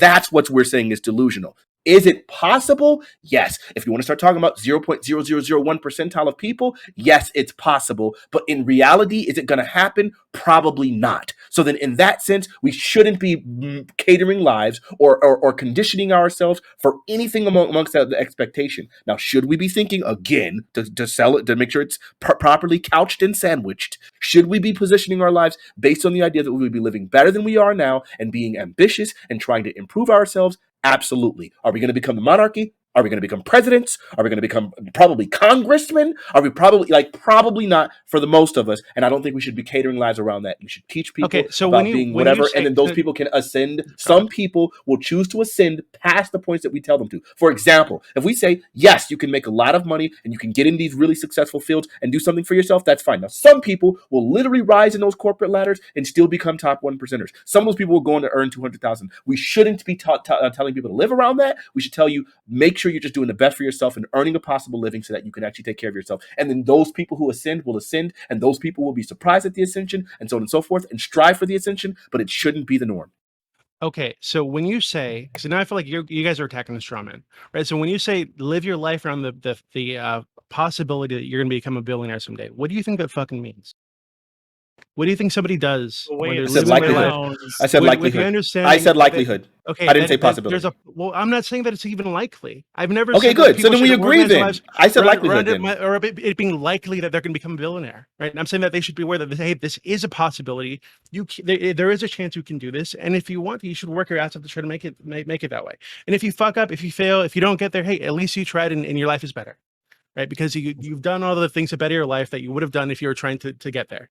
Do you think it would be healthier? Do you think it would be healthier if instead of telling people, hey, it's possible that you can become a billionaire, and so you should work your A off trying to get there? Do you think it'd be more reasonable to then instead say, hey, it's possible that you can become a billionaire, but incredibly unlikely, so you should be striving for something that's more attainable, and such as just becoming well off, like being successful in your career, making an honest living, and being able to take care of yourself and your family, and so on and so forth. I'll tell you, the functional difference.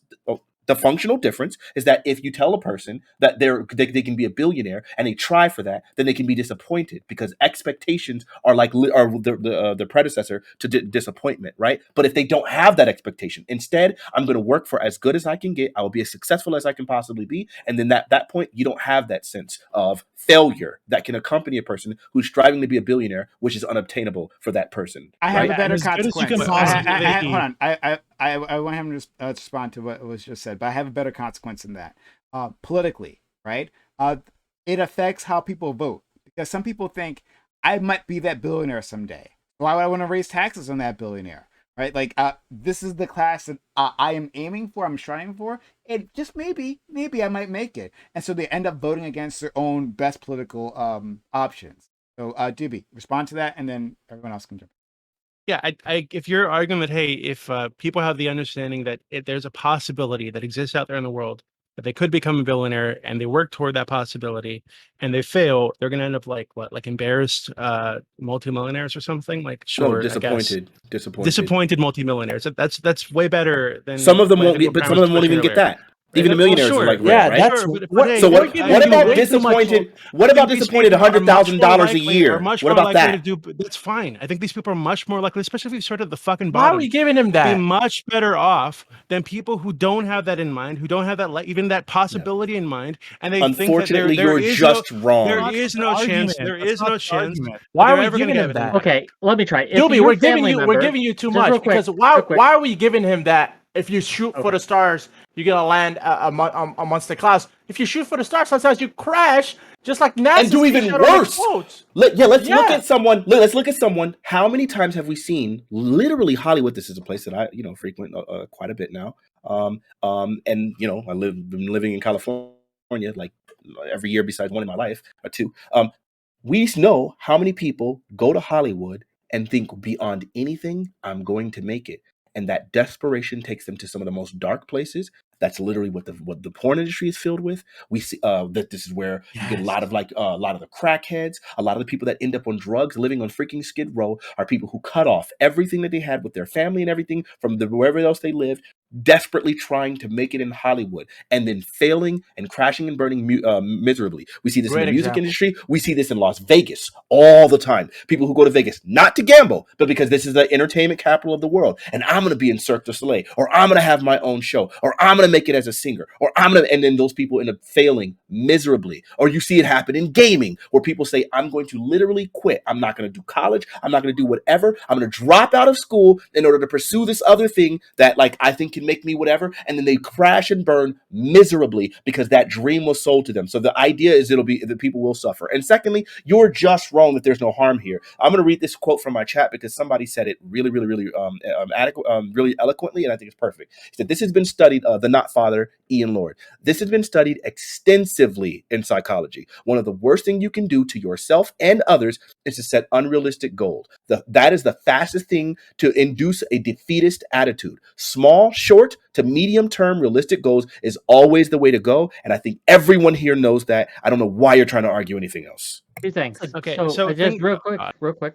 So two things. Those kinds of despair that you're talking about, that happens all over the country. It's not isolated to these shoot for the stars kinds of places, or these shoots for the stars kinds of ambitions. This happens in Appalachia to a huge increasing rate. It's usually due to drugs and other factors, right? So this isn't this variable that you're trying to say you're not controlling for it. Second thing, right? If your family member, and this is to everyone on the panel, if your family member came up to you, your child, maybe your cousin, your nephew, your niece came up to you and said, "Hey, I want to be a congressman or a congresswoman one day." Are you going to say, "Nah, you can't do it. That's unrealistic. You should shoot for something else"? Or are you going to say, "That's cool. I'm going to help you do it"? Which one? No one here is ever saying we're queen or monarchy.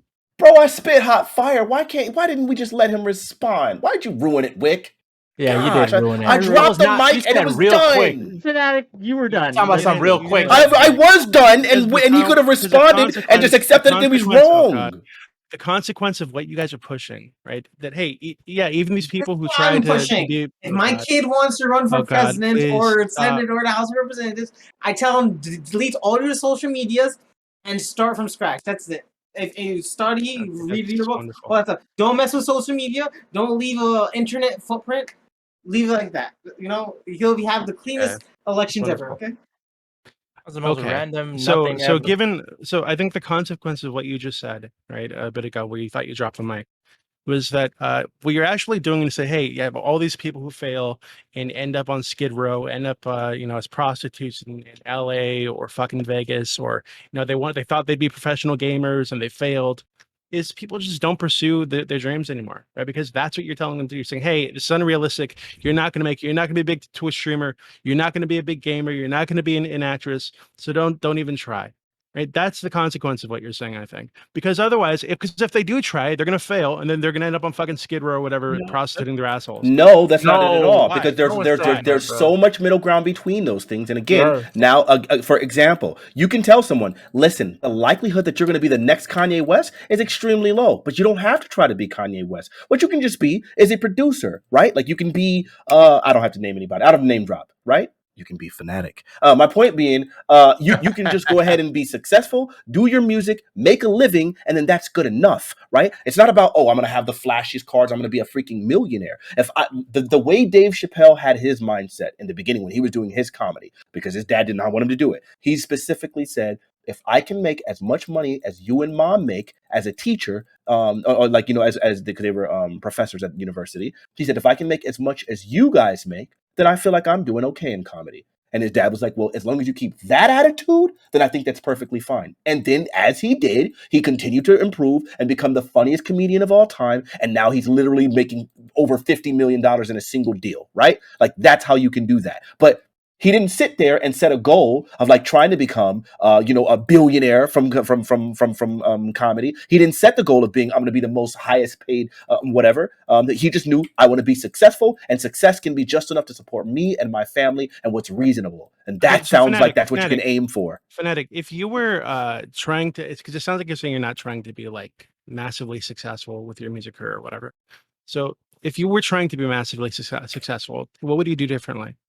Well, okay, I'll give you everyone's heard the story before, but I'll try to keep it as brief as possible. There have been like plenty of people that have like offered me to work with them, but they've like required me to like completely compromise like some of my moral values. I had a person who had literal #1 songs write a song for me, but within those lyrics of that song, it had lyrics about like literally calling demons into her and stuff, whatever. And I was like, I'm not doing that. I can show you the song later on if you want off stream, right? And I was like, I'm not going to do that. Now that took some tenacity from me because obviously I knew that this person was humongous.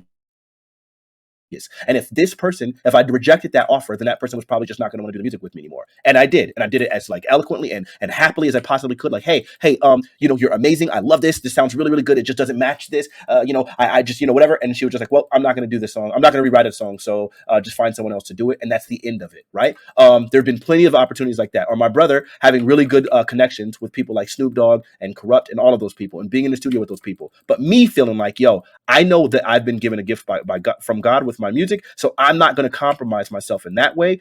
So that means, yes, I could probably make a quick buck producing some music with like all those people who are already highly connected within that music industry and showing them my gift and like allowing them to use it, like Scott Storch did. I could do that, or I can say, no, this is a gift from God, and I'm not going to allow it to be exploited in that way. And that's where the difference is. I would be doing all sorts of things. Making songs about sex, drugs, and rock and roll and partying are literally the easiest way of becoming successful in music. That's what sells the most. But I decided I don't want to do music about that, so I've always made my music uplifting and things like that. And that's something that I've never been willing to compromise because I've never wanted to be a million. It's not that I don't want to be a millionaire. I'm not willing to compromise myself. That I never set that as my goal. So then it's easier for me to say no to those things because as long as I'm successful and I can make a living and I can have a max out Roth IRA every year and I can, whatever, like and my credit score is great and I don't have debt, as long as I can do all those things, then that's what's success to me. That's the difference. Yeah, but if there were a realistic way, like a path open to you, where you can become a millionaire or a multimillionaire,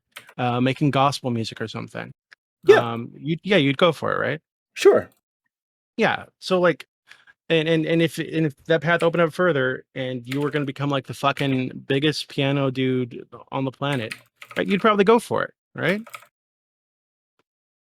Yeah. Yeah. So, I think again, you're literally preaching towards my position, right? Like the same way, like I said, you tell people to set realistic goals, and if opportunities open up that allow them to be successful, then they can pursue those things. But then I'm not going to be disappointed. If I'm not a millionaire, I will never be unhappy with it. I've used my gift. I've done really, really amazing things. Played for crazy, crazy audiences, like for really, really important people. That's good enough for me. So that goal is not going to be compromised. It's not going to be leading me to any disappointment. That's the difference. I have a realistic goal in my mind about what's obtainable. Do I think it's possible, given like the sheer amount of talent I have and the gift that I have in music? Is it possible to become a millionaire? Sure. I'm just not willing to pursue it at the cost of any of my principles or values. And so then that way, I won't be disappointed if I don't. If I do reach it, it'll be great. Same way how Dave Chappelle was. His goal was just to be moderately successful. If he does become incredibly successful and literally the single most successful musician of all time, a comedian of all time, it's great. And he's not going to deny that of himself, but that wasn't his initial goal. So then there's no actual harm being done like in pursuit of it. Okay. So wait, hold on. So I think the way that I'm thinking about this, right? Because I'm using myself in my experiences. I think just like you guys are, right? When I'm like trying to express it, is I do have a goal, right? And it's a pretty lofty goal for like the average person, I think. It's about like building a dynasty, like this whole fucking thing, right? Building like something stable for like future generations, right? Because I did come from the dirt. My family is extremely poor growing up. Even now, most of my family is either like in gangs or in fucking jail or just fucking broke, homeless, etc. My family's fucked, right? And I did manage to like get out of that. And I made like a really conscious effort when I was a kid to make that like a goal, right? Get out of there. So when I think, hey, if I'm working really hard toward this goal and I fail, but in failing, I've still done all the things along the way that I needed to do to reach that goal. Yeah, I'm going to be disappointed that I didn't hit the end goal, right? But in reaching toward that end goal, I've done a ton of great shit to still make myself a great life, my future wife a great life, my future children a great life, etc.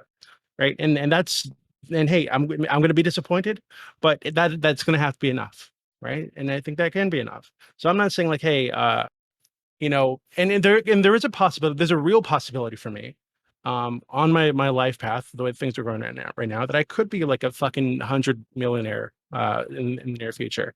Like it's not outlandish at all. Sure. So I don't know. Like so, I feel like reaching toward that and keeping in mind that this is a possibility, but being realistic about the possibility, and that I'm not saying, hey, I'm just gonna fucking go all in and not lay any groundwork, not lay any stable foundation beneath that possibility in reaching that possibility. I think that's a good message for people to have, and I feel like telling people that it's delusional to think that way. Not in that not in hold on, wait 1 second.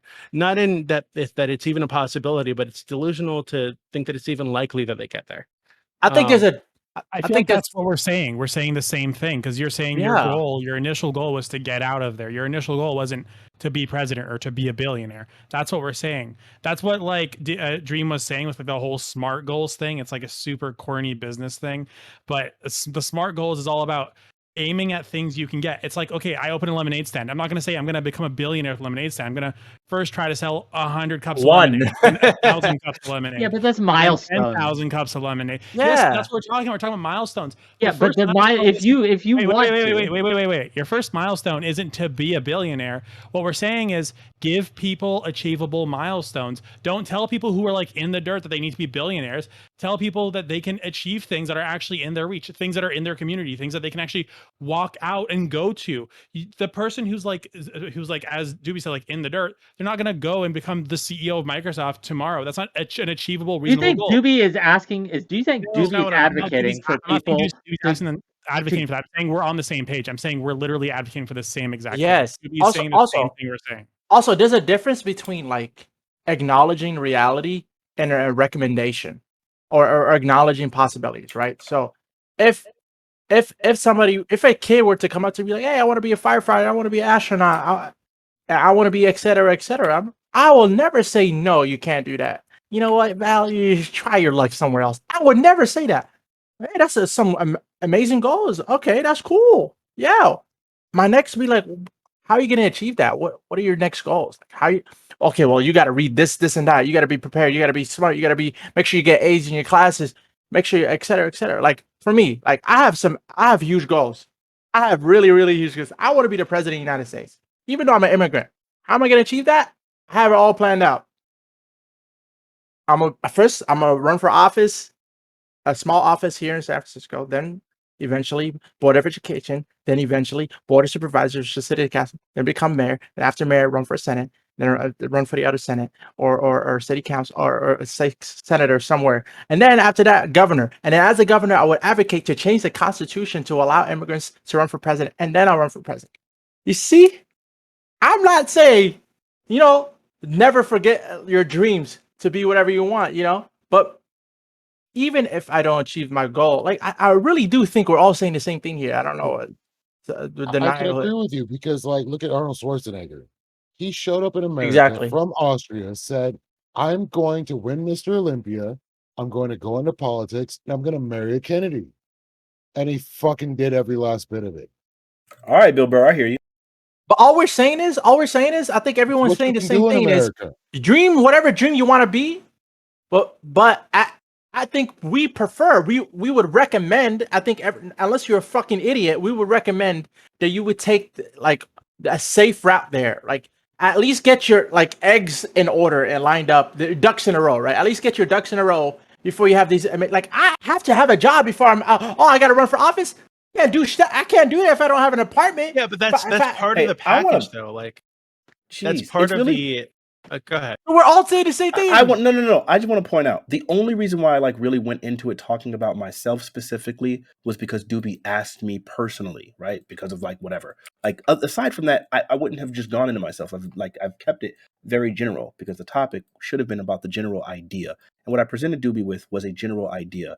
And of course, my brother immediately said in my chat before Doobie responded, I'm going to scroll up so I can make sure I read it. He said specifically, he's not going to interact with what you said. He's just going to talk about himself. And lo and behold, that's exactly what he did. And now you're doing it, Dream. Because it's like the point was Dream? that because then afterwards, and you did the exact same thing of like, yo, I'm agreeing with everything you said, Fanatic. It's not about whether or not you're agreeing with me. It's about interacting with what I said and updating it, right? Because I wasn't talking about myself just to talk about myself. I only talked about myself to give the of this because he asked me specifically about myself. Sure. Prior to that, it was all about a general idea. And now that we've expressed that general idea, then we should allow Doobie to interact with that general idea, right? So is it possible then to teach people to still be ambitious without telling them specifically, like, is it possible to teach them to be ambitious, adequately and accurately tell them about what's likely and what's realistic without like squashing the rest of their dreams and so on and so forth?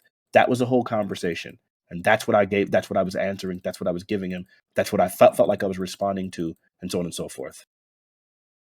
Okay, so when we got into your story, your situation, right?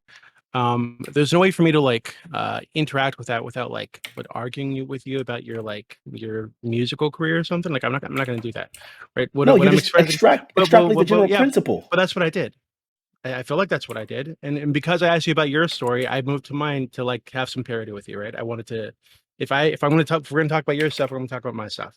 But I didn't want to talk about my stuff. I wanted to talk about the principle, and that's what I had done until you directly and specifically asked me about myself. We both use our own personal situations. Only because you directly asked me. You directly asked me. Of course I asked. I didn't deny that I asked you about this, right? But we're still talking about the principle and how we have lived our lives based on this thing that we're expressing.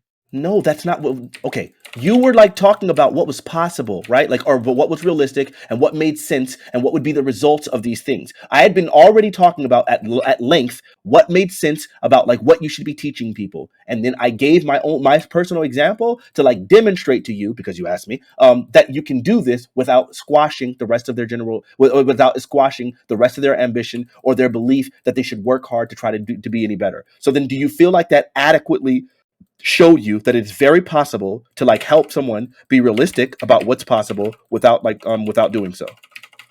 Well, I think that it's a reframing of what the original like argument was, because originally it came in saying that it was delusional for us to tell people that they could make it.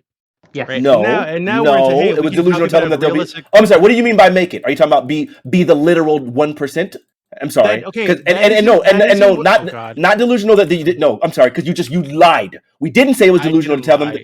We didn't say that it was delusional to tell them that you can make it. We said it was delusional to tell them that it was likely. That's what we said.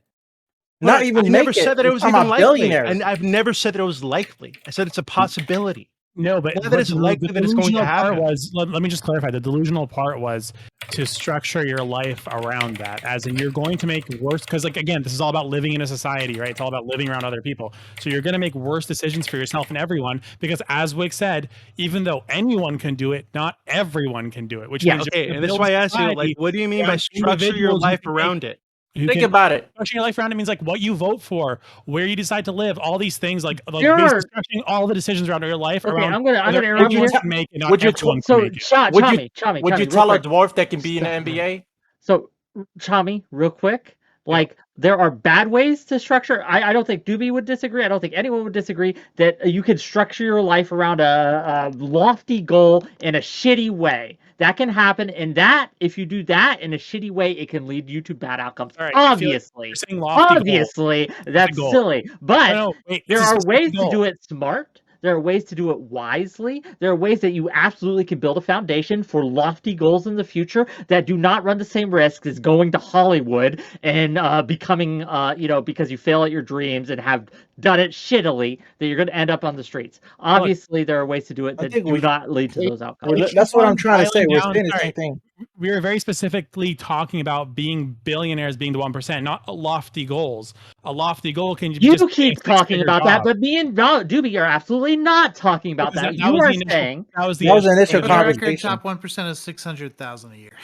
Yeah, exactly. It's not fucking billionaires, dude. It's people who are not even millionaires that are in the top 1% in this country. Okay, let's be clear. We can rephrase. Top 1% of the top 1% of the top 1%. Okay, hold on. I want to be clear. So, Fanatic rephrased. He used 1%. I specifically said billionaires, right? For this reason, to be pinnacle, the absolute pinnacle would be a billionaire. I hope no one could disagree with that. 1% of 1%. We don't have these percentages. We just the billionaire, right? We just say that this is the top, Like the right? billionaire, the president, etc. Right? Like Yeah, the very top. billionaire, and president being the top of the political environment. Even though acknowledging everything that Fanatic said previously about that, though. But yeah, you're not gonna be. People aren't gonna be president, right? Like even if it was the case that we all had an equal chance to be president, right? That all was it 360 million of us, however many are in this country, I forget. But if all of us had an equal chance, then all of us, almost every single one of us, are going to live and die without getting anywhere close to it. Because within our lifetimes, there'll be like a certain number of presidents. It won't be any of us, right? Sure. So, even in the best case scenario of an equal chance, that's the case. And we know, because everyone here is smart, we know that we don't have an equal chance to become president. We know that there are structures in place that lock you out, like having Ivy League education, right? Like having access to wealth, all these things. So, but if your goal is if you seriously want to one day, like, and you're young and you want to be a president of the United States, and you absolutely want to take that path, you can set up a foundation that will increase your likelihood of that happening, that even if you fail will not lead you to poverty.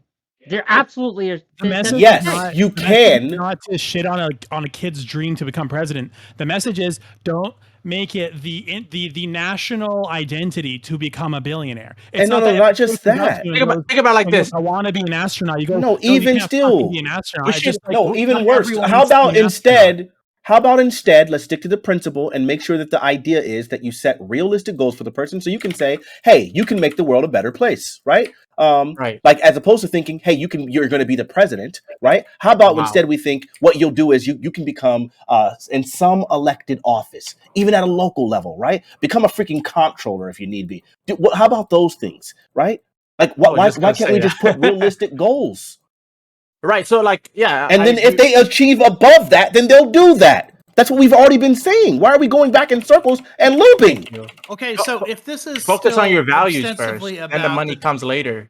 If this is still obsessively about the difference between we're getting a double Isle of Isles. Yeah. If this is still obsessively about the difference between living under a monarchy or living under a republic, which is what this is supposed to be about, supposedly, then really the question then is to ask, like, what artificial constraints should be put on people? Because, like, even to this day in England, for instance, you get told by about early high school years, by like 9th or 10th grade, you take a set of tests that will then decide whether or not you're allowed to go to university, or even to go to what they call college, which is basically 11th and 12th grade here. And it's based on how you're testing out, or whether or not the amount of money that your family has allows you to sort of bypass the process. Those are artificial constraints put on people to say that there are certain fields that you just cannot aspire to based on what the state determines that you're capable of doing. And that is fundamentally different than the educational system in America, which has massive problems to it, but you can pursue any field that you want to pursue. If you want to try, you can. Yeah, right? It's basically the right to try. That's what really I'm talking about when I'm talking about what that sort of the myth of being able to accomplish anything in America it can offer. Like right before you came in, Fanatic, I was schools still, like in the US, don't you still need to access certain schools to access certain networks to get those positions? And like, doesn't it just make it much easier if it you're makes it easier, but it's not impossible. To be a Supreme Court justice or to be a president? You're not told at age 15 that you're not allowed to try to go to college. Okay, but like 3 years later, you can be phased out of going to an Ivy League that might be necessary. Yeah, I'm not talking about saying being able to pick the exact school you want to go to. Being able to go to college at all is something that you get to choose. and you're not filtered out at a relatively young age, or you're also not filtered out under a basis of other artificial criteria that are placed on top of whatever like natural advantages or disadvantages you might have because of the system that you're in. Right. And to me, that's the big advantage of being in a system where avenues aren't artificially constrained by the state. Is that the consequence of like a monarchy or just a different education system? I think the monarchy is one element of a system that gives you less options. Do we know what the name of that system is? Wait, I don't. That the UK has with like the education system thing, because there has to be like a bill or an act that enables us to. Wouldn't theoretically that a monarchy and a non-monarchical system have the same amount of options available? It's just whether or not they're going to enact them. I don't understand what you're asking. You'd have to give me an checks and example. balances. So what option would other than voting, obviously, right? Look, over time, the systems in the West are getting closer to each other. So the difference between the UK today and the United States today is not as stark as it was 100 or 200 years ago. But if you were to look at those systems historically and what they look like, you absolutely had fewer artificial constraints put on people historically. And so now over time, what we found is that certain things have worked in one system better than in another system, and those systems start coming together as a result. And so now you're not seeing as many artificial constraints, and yet there's still you still need to achieve certain things by the time you hit about age 15 in the UK if you want to pursue certain careers, like if you want to become a lawyer, for instance. You have to do it at an earlier age. You can't just go to community college and then get a Phi Theta Kappa scholarship to get into a I think that has to be hogwash. I just want to let me make There's sure. no way you have to be 15. Yeah. There's no way this is real. So just really quick. Are you saying, for example, there could be a person who dropped out of high school, their freshman year in high school, at 13 years old or whatever, right? And then later on went on to go back and get their diploma. You're saying that person can never be a lawyer? I'm saying that at a certain age, you go after certain like. Answer that. No. Answer the specific question I asked you. Person is 13 years old, drops out of high school, and doesn't go back and get their diploma until they are 24 years old. Are you saying that person cannot become a lawyer in the UK? I'm saying that person has a lot fewer options than someone. Oh wait. Oh, I'm sorry. So can they become a lawyer? Yes or no? I don't know. I don't know anyone who's done it. Okay, good. But everything you were saying, I got you. But the thing you were saying was that it wasn't possible. Everyone here heard that. Don't try to run away from it now. You did say. What I said was the systems have come together. Is there any person right now in this? Be honest. A lot of these people don't even like me. Is there any person in this panel? Is there any person in this panel that didn't take away that Aiko was saying it wasn't possible? Is there any person that didn't take that? So he was lying until I called him out on it? So. I'm out. I love you guys. Hey, listen, my name is Fanatic. My job typically in these conversations is to make sure that people don't continue to BS, make sure the conversations don't stagnate. We stopped Doobie from doing it. We stopped Aiko from doing it, and the conversation made progress. I'm really good in one-on-one conversations sometimes, unless you really piss me off. So if you guys want those, you can always get those. But yeah, you know what I'm saying? Twitch.tv/Mr. I elevate conversations and make sure that they're not stagnant. Peace! Gracious. That's how you do it. All progress is not good progress, gang. But to kind of give Aiko grace, he was saying 100 years ago when the systems were farther apart, and if Fanatic had listened. When Fanatic heard 100 years ago, he heard today. Because today is 100 years ago. 100 years ago, absolutely. There were far more constraints in the UK's and monarchy system than there are today. That said, I do not know that it is the case. I do not know that it is necessarily the case that you're right, Aiko. I just don't know. No. I'm not educated enough. Aiko was talking about today about the 15-year-old. No, he was talking. No. What, were you? I thought you were doing, maybe I misheard. Maybe you missed it. Yeah, what he said today. Okay. So Aiko was just defending nothing. Aiko, what I said was that what I got is that coming... this was something for today. But okay, go ahead. Yeah. So the systems are coming together because when over time we start borrowing things from Europe that work, and Europe starts borrowing things from America that work. So if you want to see the most stark, most obvious differences, you just go to 100 years ago or even to 50 years ago, and you can see that's how those worked. But today, things have changed, but they haven't changed to the point that they're exactly the same. It's still to the point where, in Fanatic's example, that if you drop out of school at 13 and then you try to start again, and he said take a GED in the UK, you're not going to have the same opportunities as somebody that gets a GED at 26 in America and then tries to go and become a lawyer. You're just not, because those systems. Impossible. But he did. No, I didn't say it was. Well, I said it was impossible 100 years ago. Yes. No. But what I was saying, you were saying. No, what? Yeah. Come on, bro. Wick, you have to listen, bro. Because he did not say the words it wasn't possible. But he did imply it wasn't possible because he said the words, you have to get it by 15. He just said just 2 seconds ago that 100 years ago it was impossible. Did you not just say that, Aiko? What did I just say, Wick? Please, what did I just say, Wick? You said he didn't say it was impossible, and I said 2 seconds earlier that he did. Oh my God, this is insane, bro. Because you really gotta listen, Wick. Because what I just said was that Aiko didn't say the words literally that it wasn't possible today. I'm not talking about 100 years ago. I'm talking about what he's talking about today.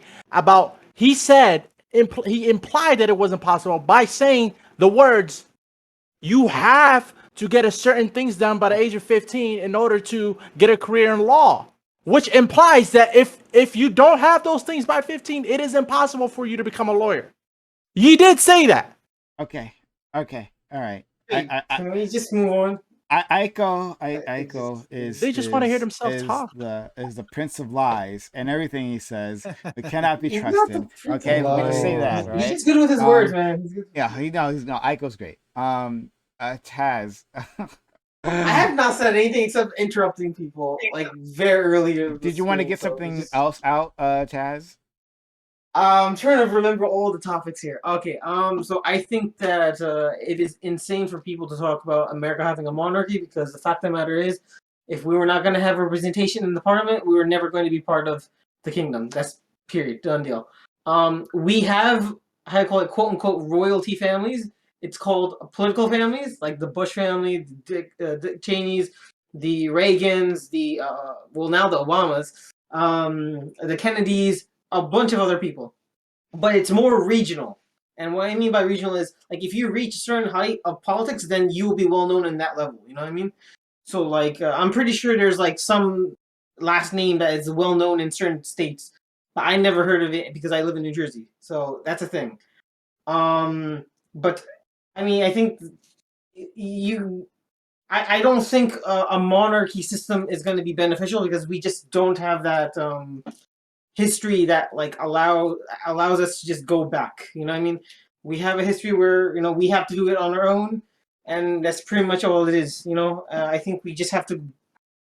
A lot of Americans need to realize that we all have like 50 different systems in this federal system, and unless people recognize that, we have a federal law, but like it doesn't encompass like a centralized system. It's more of a compository system, where like whatever we all agree as 50 states, then we have a set of law for those. But things that we don't agree, we give it back to the our regions. It's just a lot of I think it's very hard for a lot of Americans to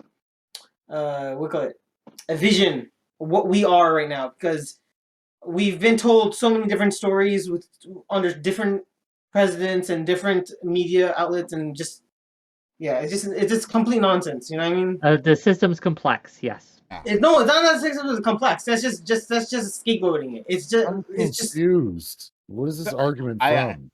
No. The argument is that you cannot have a monarchy in America. Monarchy bad. Time. Okay. It's not monarchy bad. It's just we don't have the system. We don't have the ingredients for a monarchy. Just period. No, we have the ingredients for a monarchy. Just in the Kardashians, we have the ingredients for a monarchy. No, if you ask any American, I gotta go. Gang, I love you. I love you, but I'm right now for a monarchy to function. Okay. Most so Armenian Americans despise the Kardashians. Don't even go there, bro. Like, come on. What? Okay, sorry. How many Armenians are going to There's a stop survey on that? Kardashians from Oh my obtaining God! So power? we're getting lost in this. This is. I'm sorry. I'll shut up. Okay, hold on. I'm gonna make. Okay, Armenia is a republic right Hey, don't just raise your voice when I'm talking. Okay. All right. Look. I want to make the pro monarchy argument. This is like what I wanted to do from the beginning. But we never got there. Like we just tangent after tangent. Okay. Pro monarchy stance. But not pro monarchy. Excuse me. But pro royal family. Pro separation of the head of state versus the chief executive. Right. In humans, it seems, at least a certain segment of humans, have a tendency to worship people of higher status, to want them to lead, to want to be followers, right? To want others to tell them what to do, if not even tell them what to do, to give their adoration towards, right? And we see in the U.S. this gets directed at our politicians, right? We can see this most clearly currently in the cult of Trump, but an individual who can't do anything wrong.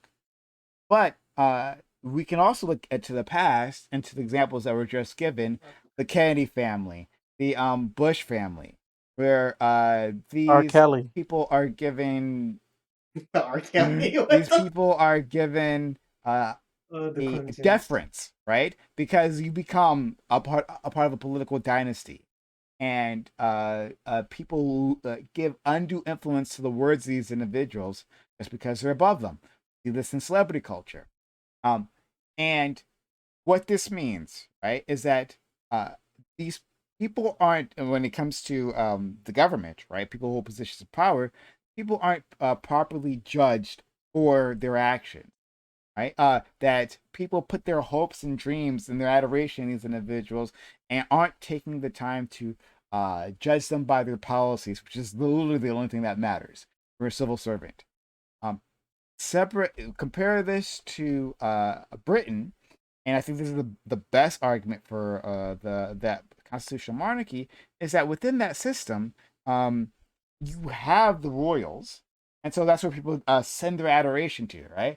Send it basically to a void that has no power.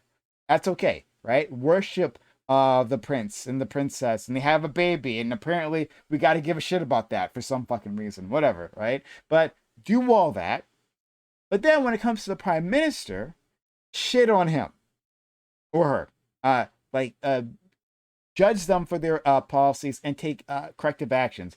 I think it's not a coincidence that in the UK they so easily toss away their prime ministers, like with their vote of no confidence, right? Here in the United States, we have that kind of mechanism, being the what's the name of it when you get rid of a president? Terms? Starts with A. Starts with A. Impeachment. Oh, impeachment. Yeah, where you can impeach. But it's serious. It's true. That's so serious. Oh no, impeaching a president. The president is a civil servant. The president is a civil servant. That's all he is. And if he's doing a bad job, throw the bum out. Well, they'll do that in the UK. They have no problem with that because they're not worshiping him or her in the same manner.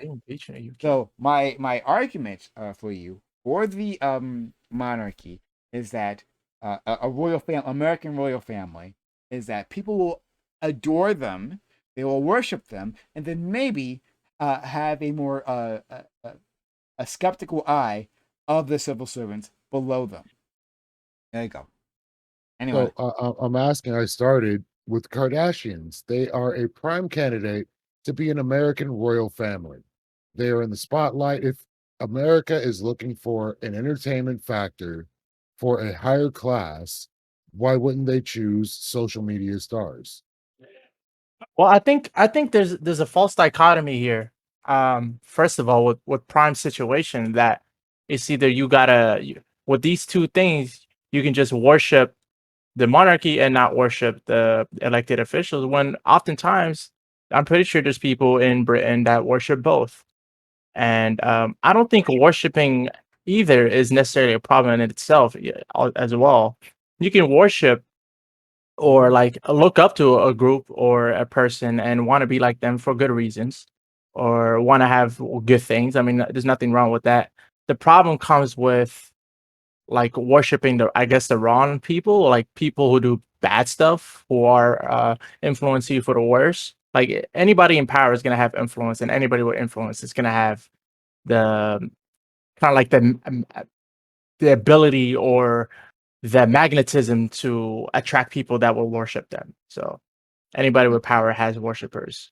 I think the major issue here is the idea that the place of worship comes from there being royals as opposed to, or like there being a leader as opposed to how you control the media. So if like the media is going to obsess over the royals, or if the media is going to obsess over Trump, and politics has a lot of money in the media. So if you have a lot of money in news, for example, you're going to have a much stronger reason to like have this type of what do you call it, like cult of Trump, or cult of the, like people who call themselves like there's an English guy I work with who's like he asked like, are you a royalist, to another British guy, because it's like a thing to be a royalist. And that's because if you search up the name Queen Elizabeth, you'll see like 20 different tabloids per day about like what's happening with the royalists, what's going on with the royal family. And it's all about like the cult of media around these figures as opposed to the need to worship and idolize them.